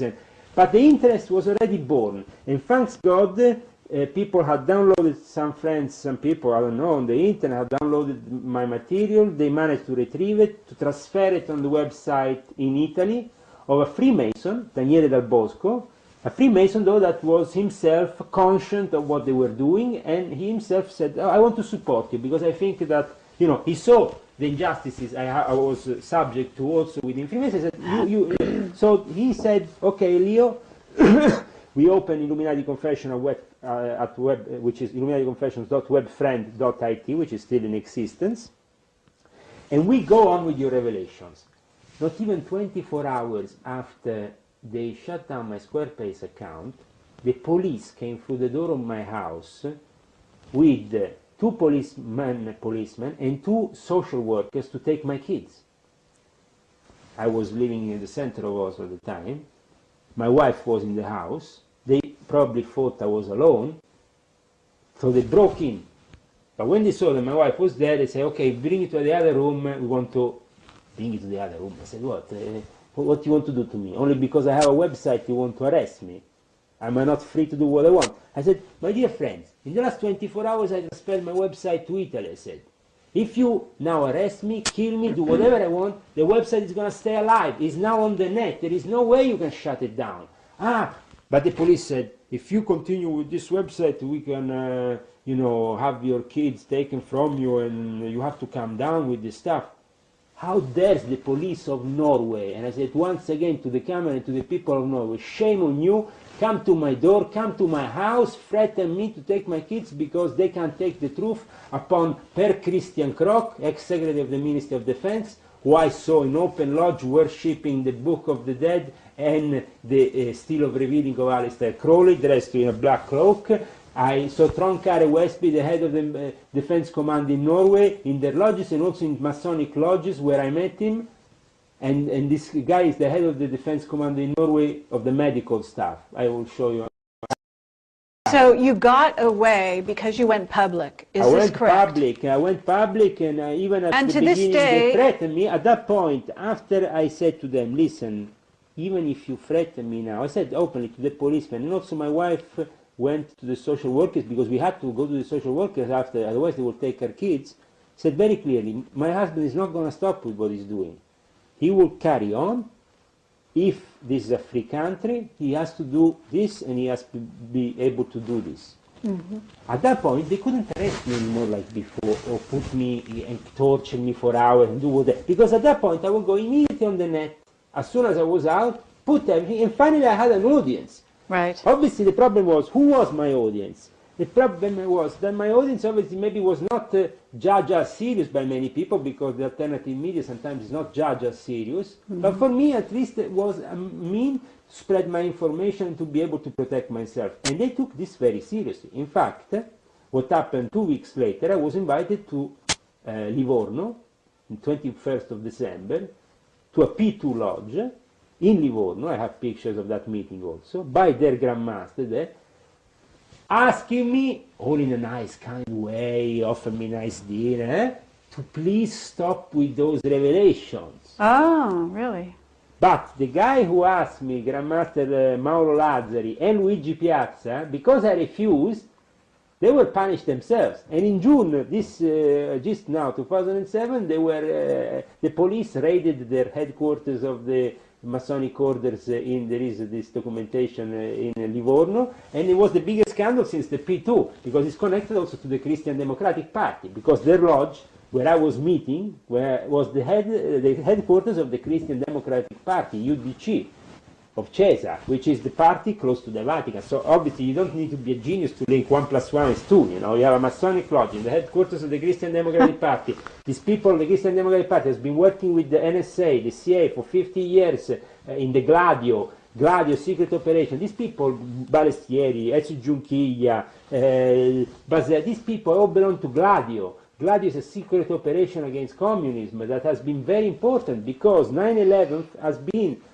the same kind of operation that the Italians have seen over and over again in the strategic years of tension, we call them, in the 70s, when we had the killings of the station of Bologna, of Piazza Fontana. All these killings were organized by so-called deviant secret services apparatus. Nobody understood ever. It was maybe the Red Brigades, there was the Russians. So who was it? It was the Americans and the Vatican, you know, who was it? Doing it on themselves. Gladio was an operation in which And so was 9/11 also the Americans and the Vatican?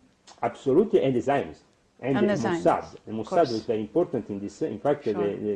and also the. So is the idea to create basically? They reflect a prophecy, because in the Zohar, at a specific point of the Zohar, is written that in the city of the big tower, in the specific date, the 21st date, I think, of Elul, of the Jewish calendar, that was the 11th of September, boom, there will be this disaster, the tower will fall down. It's written in the Zohar. Zohar, for the Kabbalists, is the most holy text for the Jewish Kabbalists. So they read, knock their heads on the wall, and reflect what is there. Now, as we have the Mossad, the Zionist element, the Jewish occult element, which is very important because the Kabbalah is born out of them, but born originally where? From Egypt. And the same happened with because we don't have to see only Christianity or Catholicism as coming only from Judaism. No, that's very wrong. We have to see Christianity as coming from a mix of pagan religions that the Emperor Constantine put together, including the cult of Isis, of Osiris, of Mithras, of all these. But this was from Atlantis, was it not? All originally from Atlantis, but Atlantis and many other Atlantis civilizations before that, because the thing is that we have only knowledge about maybe one ancient civilization before ourselves, but there is many others that have been eliminated and we know nothing about it. Mm-hmm. Leah, I want to ask you, do the Masons or the Illuminati have ancient texts coming directly from Atlantis? Do they have information about this? Now, this is a legend? This is the legend that really managed to fraud. They managed to fraud Hitler, Churchill with this kind of thing. So it's quite interesting. You know, the Book of Thoth, or some kind of tablets, ancient tablets that come from Atlantis, were supposed to be hidden in the pyramids, hidden there, hidden. There is definitely stuff that comes from ancient times. And there is specific groups within the Illuminati, like for example the Gruppo di Thebes, group of Thebes, which is a specific group within the Illuminati which takes care only of the ancient artifacts.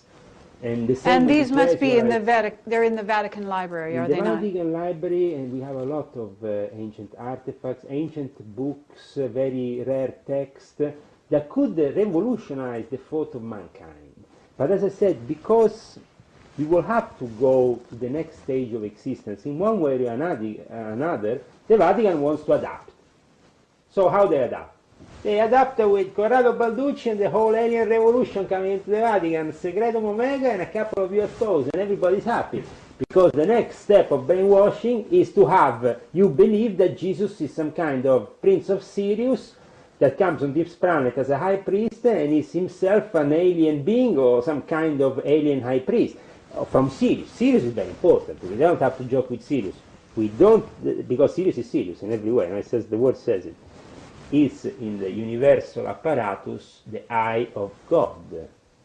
So, you know, you have a bunch of sheep, which are okay, stars. So no, watch. Shepherd, and then you have a dog. Now, the dog star is Sirius, is the right. dog of this, you know, you have a lot of stars running around, but they're sheep. And then you have a shepherd, and you have a shepherd's dog. Yeah? So this is how it works in the universe. Now, we should go back to reacquire in modern times the concept of analogy, of not logic, but analogy. Why? Because logic is actually created by mankind. It was created by mankind at the time of ancient Greece, and then filtered through our civilization through to us. But in ancient times, analogic was equally as important. So, by rediscovering the analogic method, the parallels between the fact that everything in the universe works as a mirror, as a reflection, are a reflection of the one Big Bang, the first, and then everything else is a reflection. So there is a constant loop of this reflection in many different forms. Infinite loop that goes through the universe, and we find in this cup, we find in this Lego apparatus. Sure, and then you're talking about symbolism, and you're talking about the use of symbols is magic. And again, you're back in the circle. Yeah, yeah. But as I said, do we really want, if we want the next stage, then we have to acknowledge the science of God. Okay, no problem. That has to be done, because sooner or later mankind will have to come out of this ignorance.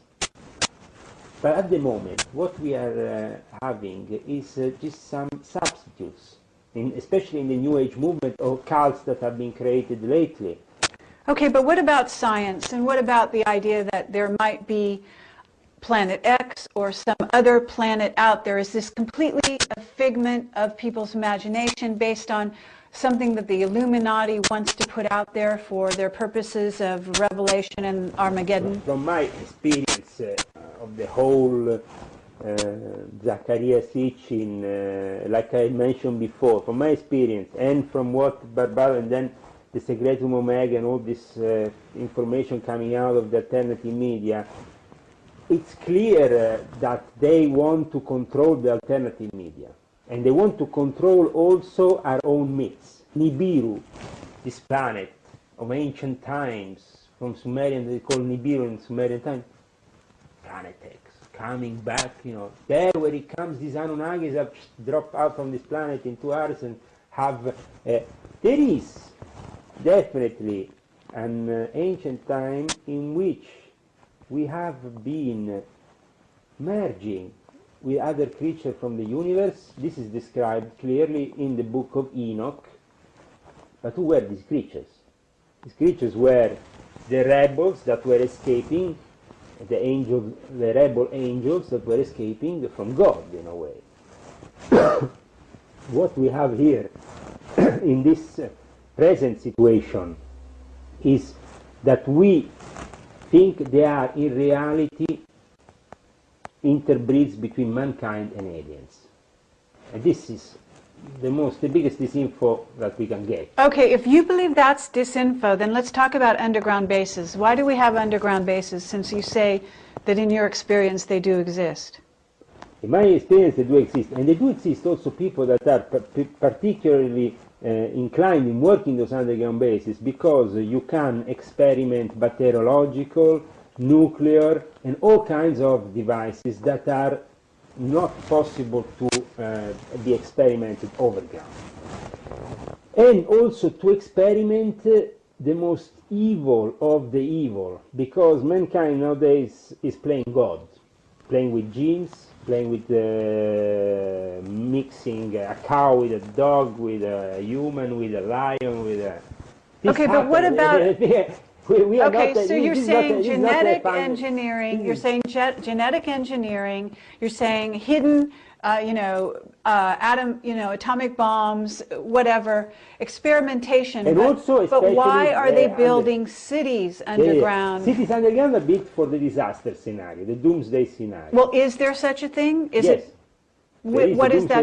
Is this a real scenario or is this fake? From my experience in the Illuminati, Yes. the moment in which 2012 was mentioned was either because 2012 was 21st of December, the peculiar date in which a ritual had to start, a Pythagorean ritual, because Freemasons traced their ancestry to Pythagoras as their first... Pythagoras, yes.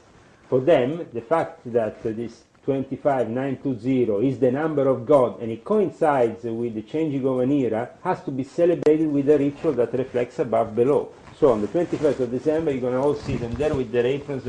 It's a holy day, it's the winter equinox. But do we see no cataclysm? The whole pyramid will be together. For the first time, every single cult will be celebrating one way or another this specific day. Because we are moving the whole of our consciousness into a different part of the universe here.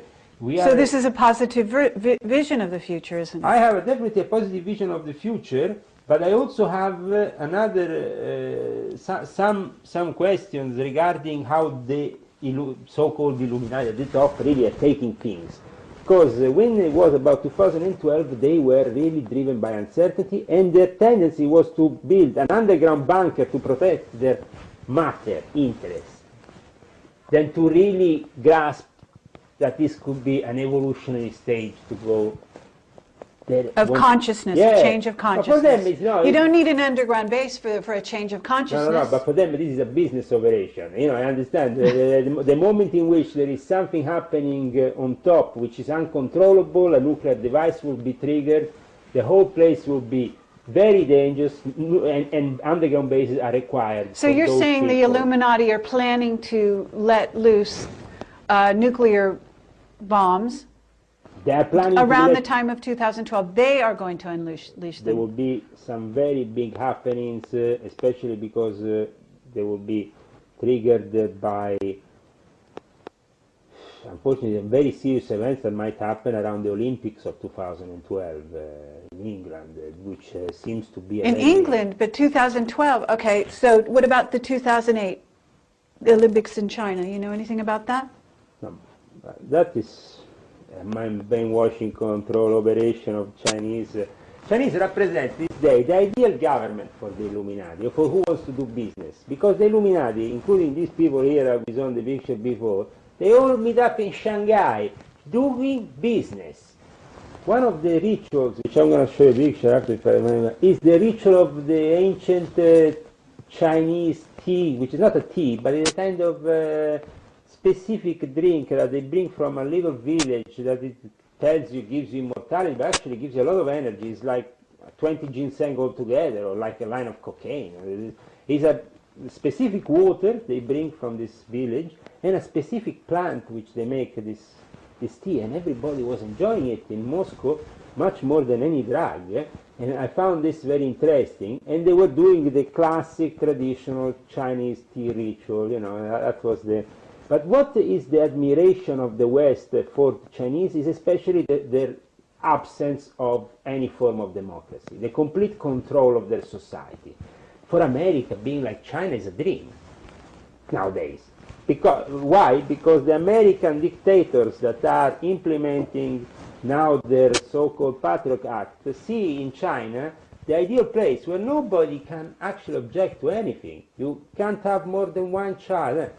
But at the same time, this also gives the Americans and the people at the fake opposition, because America is not a real opposition to China, forget it, they want to make cash with China, they want to make cash with Iran, Iran wants to make cash with America, cash with China, Sudan, who cares, make the cash, couple of Hollywood stars running at Darfur. Bullshit! People are idiots, you know, giving money to these idiots and putting them in power. My God, I don't understand. Democracy, the biggest illusion of all time. It doesn't exist. It doesn't exist. And the division between church and state is a fake. It doesn't exist. It's all linked, and it's all run by the Vatican and the Jesuits at the top of the pyramid. I know, and you forgot to mention also the Zionists, which are very powerful in this whole enclave, which represent the old aristocracy of the, you know, the old Jewish families are the old aristocracy. Why? Because these aristocratic families, like for example the Queen of England, like to trace themselves back to King David. They see themselves, including my family, the Lion family, as descendants either of Jesus or at least of King David.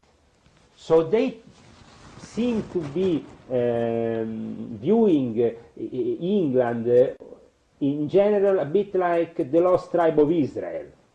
So that's why you have this British Zionism, and also why the aristocracy in England interbreeded so much with the Jews and certain Jewish families. So to create this whole thing, so whereby at the end you don't understand anymore who is in control of anything, because, you know, he's married with him and then married with him. We are running out of time here. One last thing. Well, you can see when they're giving the Nobel Peace Prizes, especially in Sweden, you have a whole table of leading Zionist Jewish families, then you have the aristocrats. Everything is in order, you know, in this new world order, and has a specific place to it. Okay, well, thank you, Leo. You're a very brave man. Obviously, you're going up against an incredible opponent, and you. I think that I'm going up definitely against an incredible opponent, because for certain people, they fall into the trap of becoming victims of it. And this, I think, is happening a bit to the Barbato guy with his Secretum Omega. It's easy to become victim of this whole disinfo operations or of this mind control that is going on for certain projects. For example, there was a guy who was deliberately made give this information regarding the cosmic top secret level of NATO, saying that it was linked with the recovering of... You're talking about Robert Dean, the person we interviewed. Yeah, a guy like him. I didn't know you interviewed him, but I heard about him many times. I think it's the typical example of how you can fall victim of these people. Because at that point, they give you certain information. They know they have given you this, they have showed you certain things. They have showed you just enough, okay, boom. And then the rest of the life, what you do? You get kicked out of all your jobs, you get to become the victim, obviously. But at the same time, what you saw and what really you are reporting, is it really true, or is it a cover-up and an operation to cover up other interests by the powers that are there and by the people on top of you that know obviously very well how to mind control people and how to spread this information? We said before, some people call them in another way aliens, UFO, so we should, you said it's only a matter of calling them in different ways. Yes, but by calling them aliens and UFO and by spreading the myth of Roswell and all that, what has happened is just that people, the modern day, the average person out there, watching TV, gets brainwashed by all this rubbish, and at the end of the day, he's not really understanding that there is demons, there is angels, there is God, and if there is an end of time scenario, this is a very serious scenario and should be taken very seriously. Okay, that's it. Do you have any more? Yeah, sure. Okay, say that one more time. And this scenario, say your last line. And this scenario is definitely very important if we are approaching the end of times, and some great changes will be definitely happening. But for them to brainwash you about the aliens and all that, while instead the real intention is to just microchip you and put you in a global network in which you are the prisoner, that is their objective.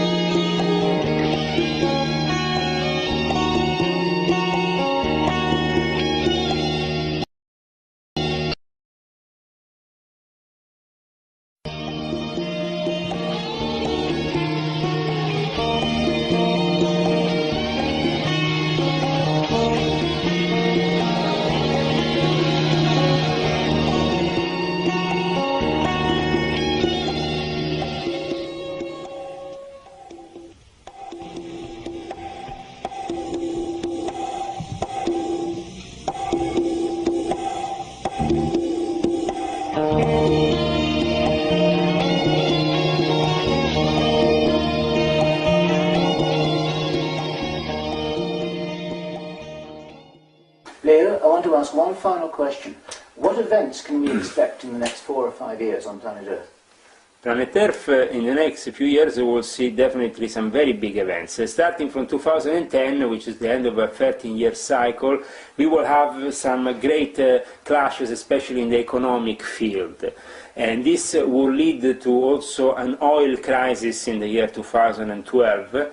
There will be some triggering moments that really will change also the way we live in the next few years. Because at some point, if they lose control of us, then the war will start, a civilian war, counter-insurgents, but this at the moment seems to me very far from it, because the majority of people out there are quite happy with their technological gadgets that give them the possibility of this modern life that they think is, wow, is incredible, and that is bringing to them some advantages that their ancestors didn't have. Well, it's so rubbish. We're actually polluting our food. Their food tastes rubbish compared to 50 years ago. If you want to buy good food, you have to buy the organic one, but you spend 4 times as much. All of this is made to make cash and at the same time to make us spend more money. And the quality of life is not necessarily increased with the fact that I have the internet or I have the phone, I can call all the world. Who cares if you can call all the world? Okay, but you are saying there will be a change of consciousness, that it is anticipated, and it is coming around 2012. What we will see, at least in the Illuminati, from my experience, what they will see in their eyes is that they have to implement the end of time scenario with a messiah, with somebody that can take the place of a driving force also in the spiritual arena. Because, you see, if I reveal to you the next stage of mankind in science, and this next stage in science is linked with the spiritual, that's when the material guys want to have control of the spiritual completely, otherwise they will lose their power on humanity. So that's why they're preparing this holy charade, you know, where every now and then we have more disinformation. Like, for example, Dan Brown. Dan Brown is the king of disinformation, you know. I still have part of the Knights Templars that is connected to me and is in favor of what I'm doing, though it's a minority respect to the majority of them. Okay. A scenario for the future of... Yeah. Like 2012, that the Yes. Illuminati has, What happens, what their plans are. Well, the calculations are that after 2012 we're going to have 7 years of tribulation. This really brings us to 2019, the 7 years of tribulation in which we will have the coming of the Messiah. Now, you have to understand that the coming of the Messiah has been in a way opposed, and that's why the Jesuits control the astronomic and control very closely the stars in order to know where any possibility of the rebirth of Christ might occur, of the rebirth of Jesus within certain bloodlines. So they have been searching these bloodlines, tracing any possible heir to this throne, which is the throne of the kingdom of God on earth. And they have made extensive research upon this. Now, 2015 should be the key date in when Jesus comes to Jerusalem and starts revealing himself to the mass. So let's say that the years that definitely go between 2012 and 2019 are the years of the Great Tribulation and great changes. There is also in the Jewish law certain years that have to be used in order to announce the law. 2012 is one of those years in which the law can be announced. Then there is certain years in which you can't announce the law. So even if a Messiah came, he will not be able to talk. So the Messiah has to come in a specific... He has to already be born now if he's going to even, you know, talk to people. He'd be a child in 2012, would he not? Yeah, no, absolutely. But the Messiah has been already born, but is he a Messiah or is he an Antichrist? That's the thing. Because up until now we have seen that the attempts of the New World Order to create a Messiah failed. Like Alice Bailey tried with Krishnamurti, and that failed completely. You know, they made this attempt And Jack Parsons, right? Jack Parsons tried to make the Antichrist more than making the Messiah. You know, he was more. Well, the child, right? Is it already known who this Messiah is? See, because you have the Messiah, but then you have the Antichrist. Do you believe this?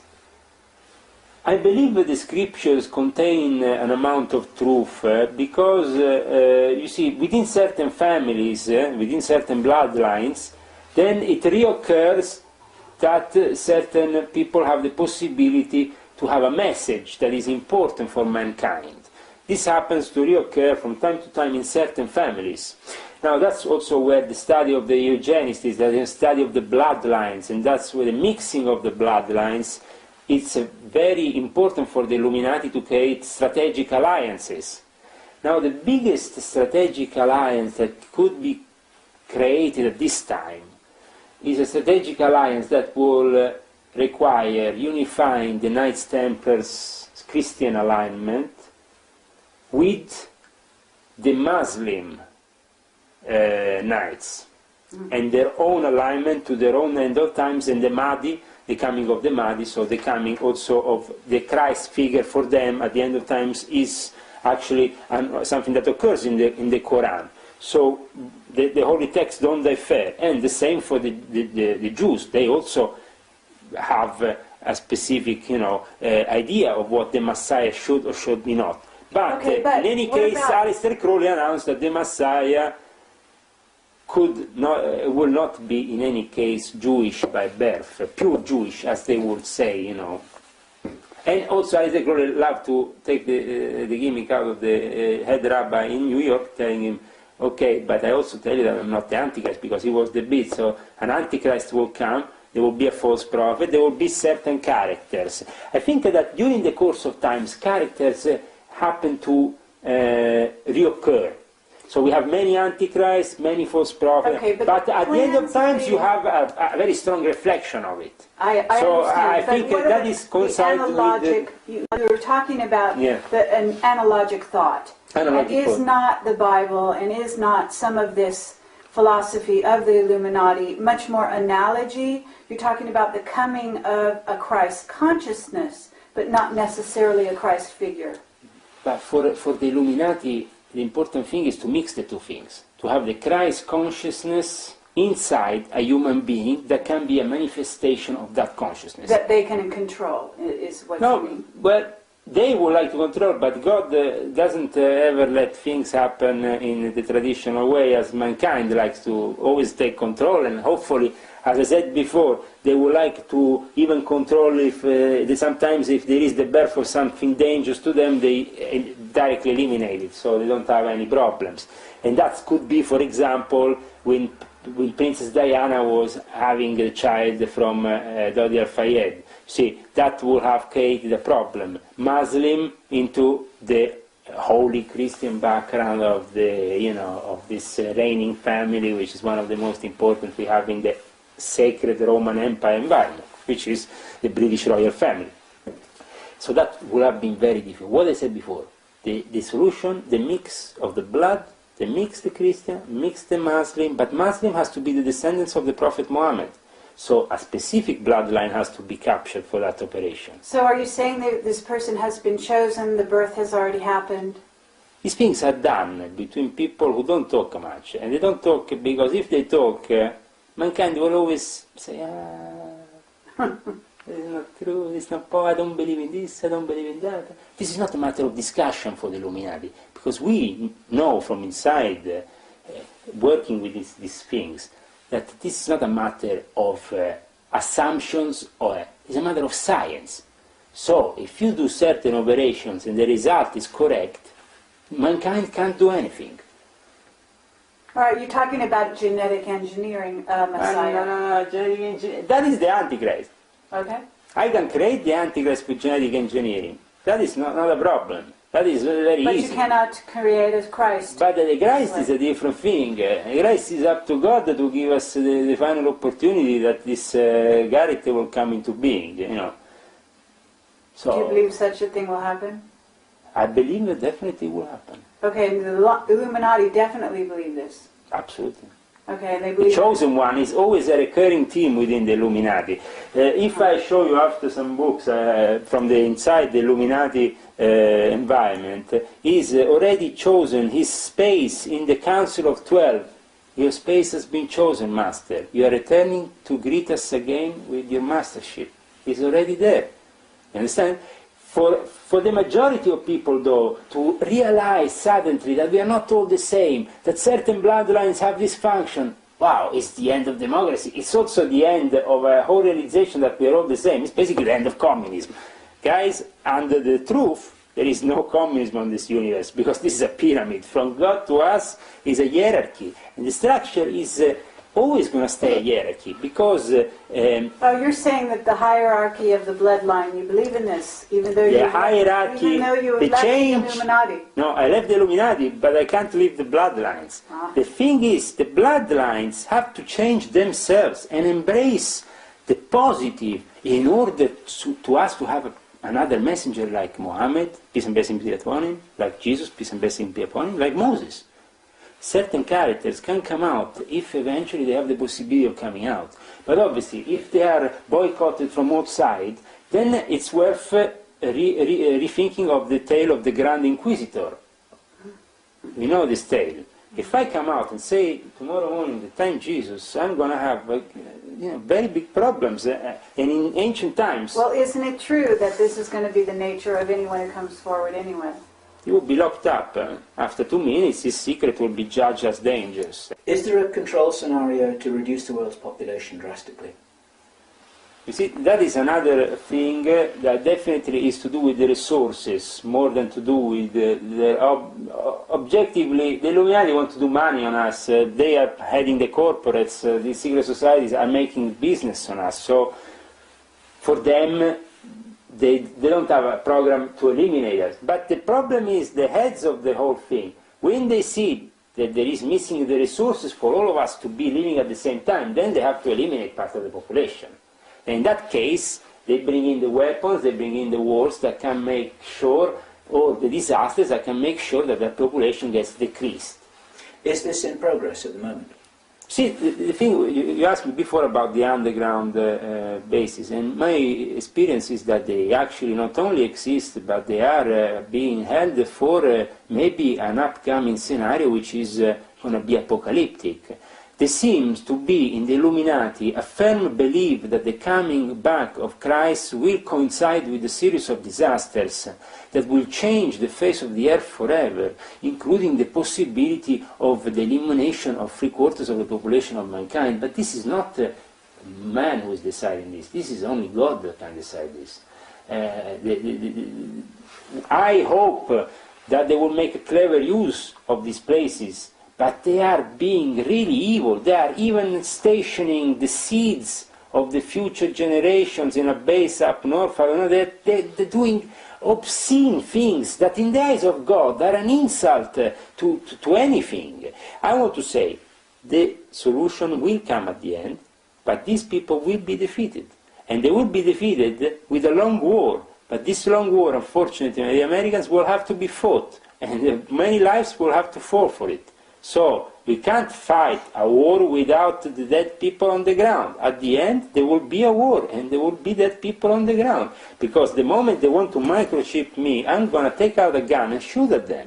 that's the thing, you know. So, it's down to be a bit realistic. In this conspiracy movement, we haven't seen sometimes much realism. How we embrace the future. I have people, patriots from America, calling me every 2 minutes, we are ready here with this, that, weapon, we have building a big bunker here, another thing there, we are ready for this. Ready for what? You are a few hundred people or a few thousand, okay. You can have an enormous stash of weapons, preparing for an Armageddon scenario, but at the end of the day, it's worth nothing in front of the fact that we have the military here involved, the weapon dealers, the OCCAR. People don't even know what the OCCAR is, so I don't need to talk to people who don't know what the OCCAR is. What is that? This is the organization for the selling and methodical of weapons. How they have to be sold, when they have to be sold, and when they have to be and how they have to be developed for the selling. Then, you know, the old weapons always go to the African countries. We always give them a couple of old weapons. But the thing is this. The weapon business is the big business. You make the cash. I was a rich man when I was in that kind of business. Now I'm a poor man. Well, the difference is now I'm an honest man. Before I was a crook. Thank you. It's not easy. It's not easy to be honest, because I tell you, I miss definitely. Yeah. As you know, we're also here to meet with our Norwegian politician contact, yes, who went on record to talk about the involvement of Norway, yes, and the Norwegian politicians what I with said, some kind of scenario. Are you able to say anything to substantiate his testimony? Absolutely. Because he stands alone at the moment with his coverage, and a lot of people say that either he's inventing it or that we're inventing it. What I can say is, from my own experience, is underground basis. He said he would name the bases. Yeah, no. That's what he said. Definitely, there is bases here. I mean, there is a base in Oslo for over 2,000 people. The entrances are in the east and the west side of Oslo. In Vika, there is some entrances towards the port in Frogn. I mean, this is underground bases that have been constructed to protect the population in a situation of emergency. That is without no doubt. And at the same point, as I said, for various experiments. And to keep the gold, because gold seems to be, at the end of times, if all the banks fall and everything falls into a chaos, gold seems to be this hard, consistent currency that can be used for moment. Now, Norway has built for many years this kind of special deposit for money, this oil tax they call it, for a big deposit that needs to protect them for the times in which they will thin the resources. That is the official statement. Why are you putting all this money on the side, taxing people like heck, making us live in this way? In Norway, everybody could be a millionaire in Norway, if they really release the money from the oil they are getting. But instead, it's not like that. We are living, some people in Norway even living on the verge of poverty, because these people have to build the bunkers, have to construct all this, and at the moment in Norway, the military are increasing their line of control over people, order technology. I have a personal experience. The police I have informants in the police at this moment of time that told me how they're developing and how they're working with the ultimate technologies to control us. They're listening to us now. They are controlling every single moment. And they are able to now, on the verge of the revolution of the microchip, which is truly revolutionary for them, because at that point, the moment in which they chip us, then they can let the resources fall apart, but they have still control of us. The cities can get out of control, can fall, the whole structure can be destroyed, but we will still be monitored from the satellites. That is something we have to keep in mind. So the moment of disaster for them is also a moment in which they still don't have to keep control of the loose cannons running around. Otherwise, there will be definitely the possibility of a true insurgence. So here in Norway, we have already a passport with microchip. I don't know if you have noticed it, if somebody has showed it to you. But Norway is, like all Scandinavian countries, the one that in the Illuminati experiment represents a primer. Also regarding the mixing of races. For example, for a period of time, is well known also within the NATO reports that these countries specifically were kept out of contamination of immigration because their bloodlines had to be kept pure, Great. Well, always to do with the bloodlines. Now the bloodlines are mixing up. The scenario is lost. We have those still in Norwegian Freemasonry, a bunch of degenerate Christian fundamentalists who are also Nazis, from my own personal experience. They say that in the war they fought the Nazis, and they were great patriots. And actually Himmler made a museum there where you saw today the Grand Lodge for a period of time, to show how these people were manipulated in the scene. He said, okay, this is the museum of the Freemasons who are controlled by the Zionists and are part of this establishment. But he forgot to say that the Freemasons are actually controlled by the Vatican. The most enlightened brother of the Red Cross in Norway is the 11th degree, who is linked to the Vatican and is approved by the Vatican, because this kind of Freemasonry is actually officially approved in every single ritual has been read because of the high content of esoteric knowledge. the Swedish system needed to be approved by the Vatican. Because they had to leave the last blessing on top of this system. So a Freemason from France, an officer from France, went with all the rituals to the Pope and showed the Swedish Rite rituals and said, you approve His Excellency this ritual, you know? He approved. That's it. So if he approves this bunch of pagan Egyptian nonsense and in this kind of things, what kind of word is this? It's a hypocrite word, where on one side they're claiming to be monotheistic and believe in one God, on the other side they're worshipping all kinds of gods. There is definitely a clash. You know. What about Berlusconi? Berlusconi is a well-known P2 member. He's trying to come back into power, right, in Italy? He is going to be back into power probably very soon. There is no alternative, because there is no... The church makes this government fall down. And why is that? Why the Prodi is now saying, I'm going to take care of my grandsons and live in politics? Because he did one wrong thing to the Pope, and the Pope the week after made the government fall down. The Pope was supposed to have a lecture at the University of Rome, La Sapienza.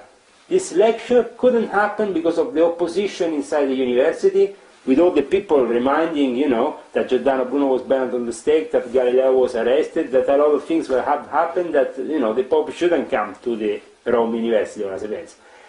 So he didn't go. But the week after, he managed, with the Christian Democrats of Mastella, to make the government fall down. And Prodi now is going to go and play cricket, you know, or play golf or whatever. I mean, it's not going to be anymore into the field of politics, because he rebelled once. Well, he created this possibility of the Pope not going to the university. That's not... You know, I mean, that shows you the power of the Pope. The Pope doesn't have to talk much. Prodi does one thing wrong, he's out. Scrapped off the books. CFR, Bilderberg, whatever. He can be whatever he wants. Now, okay, so who's coming into power in America? Do you know?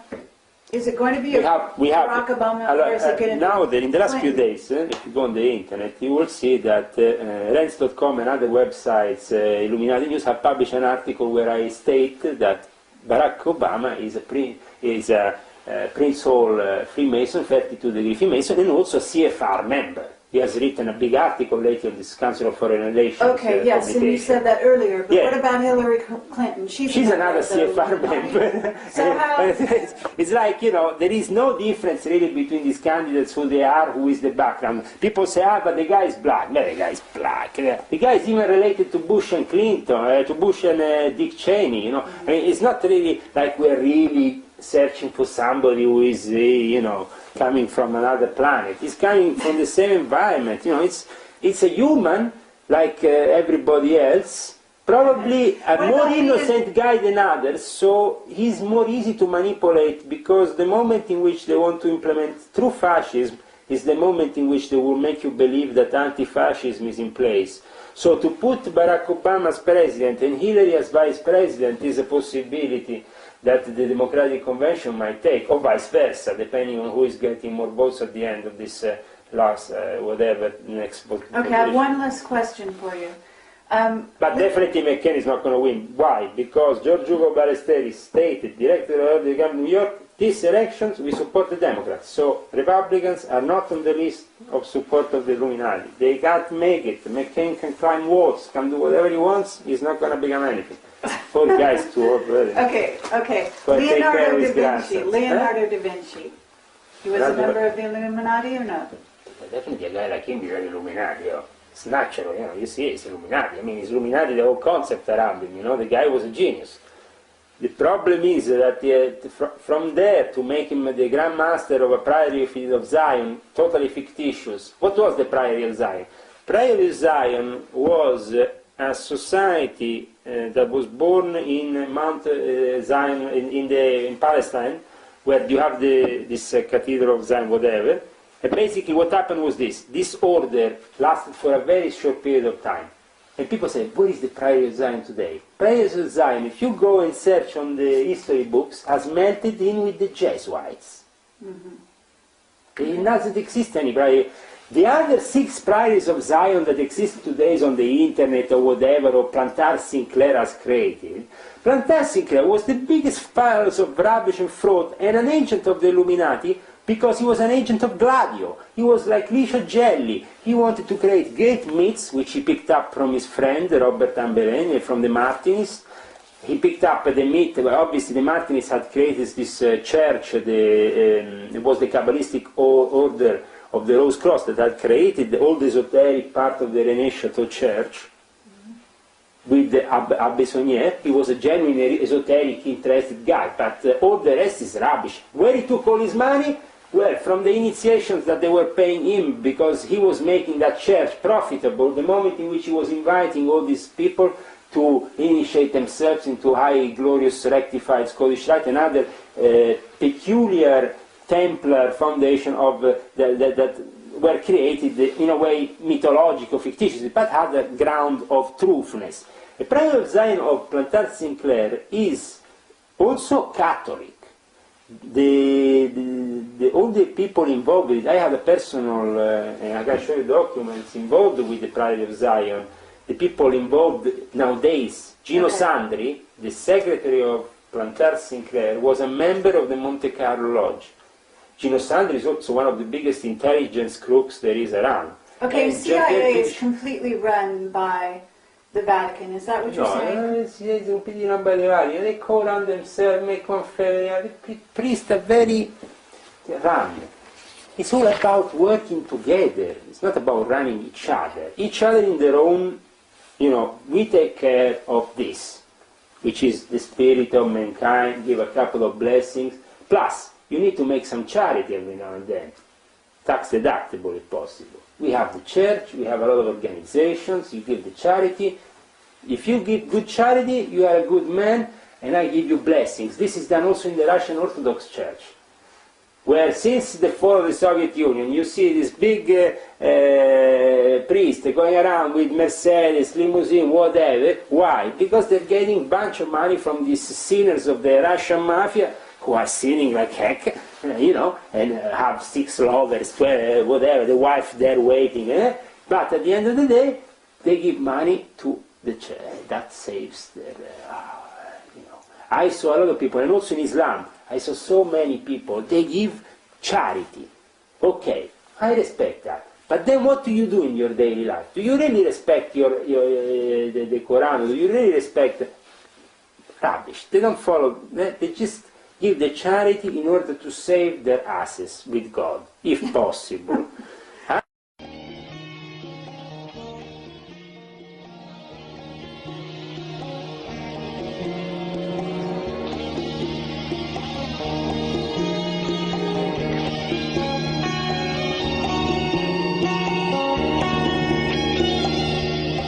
Front of the Jesuit footage, there's a reference not to the SIV, but the SVS. And Lucas Cantambolo did not know what that was, and hasn't been able to find out. Do you know what that is? The SVS? Servizio Vaticano Segreto. Basically, SIV, Servizio Informazioni Vaticano. Oh, right, the Secret Service of the Vatican.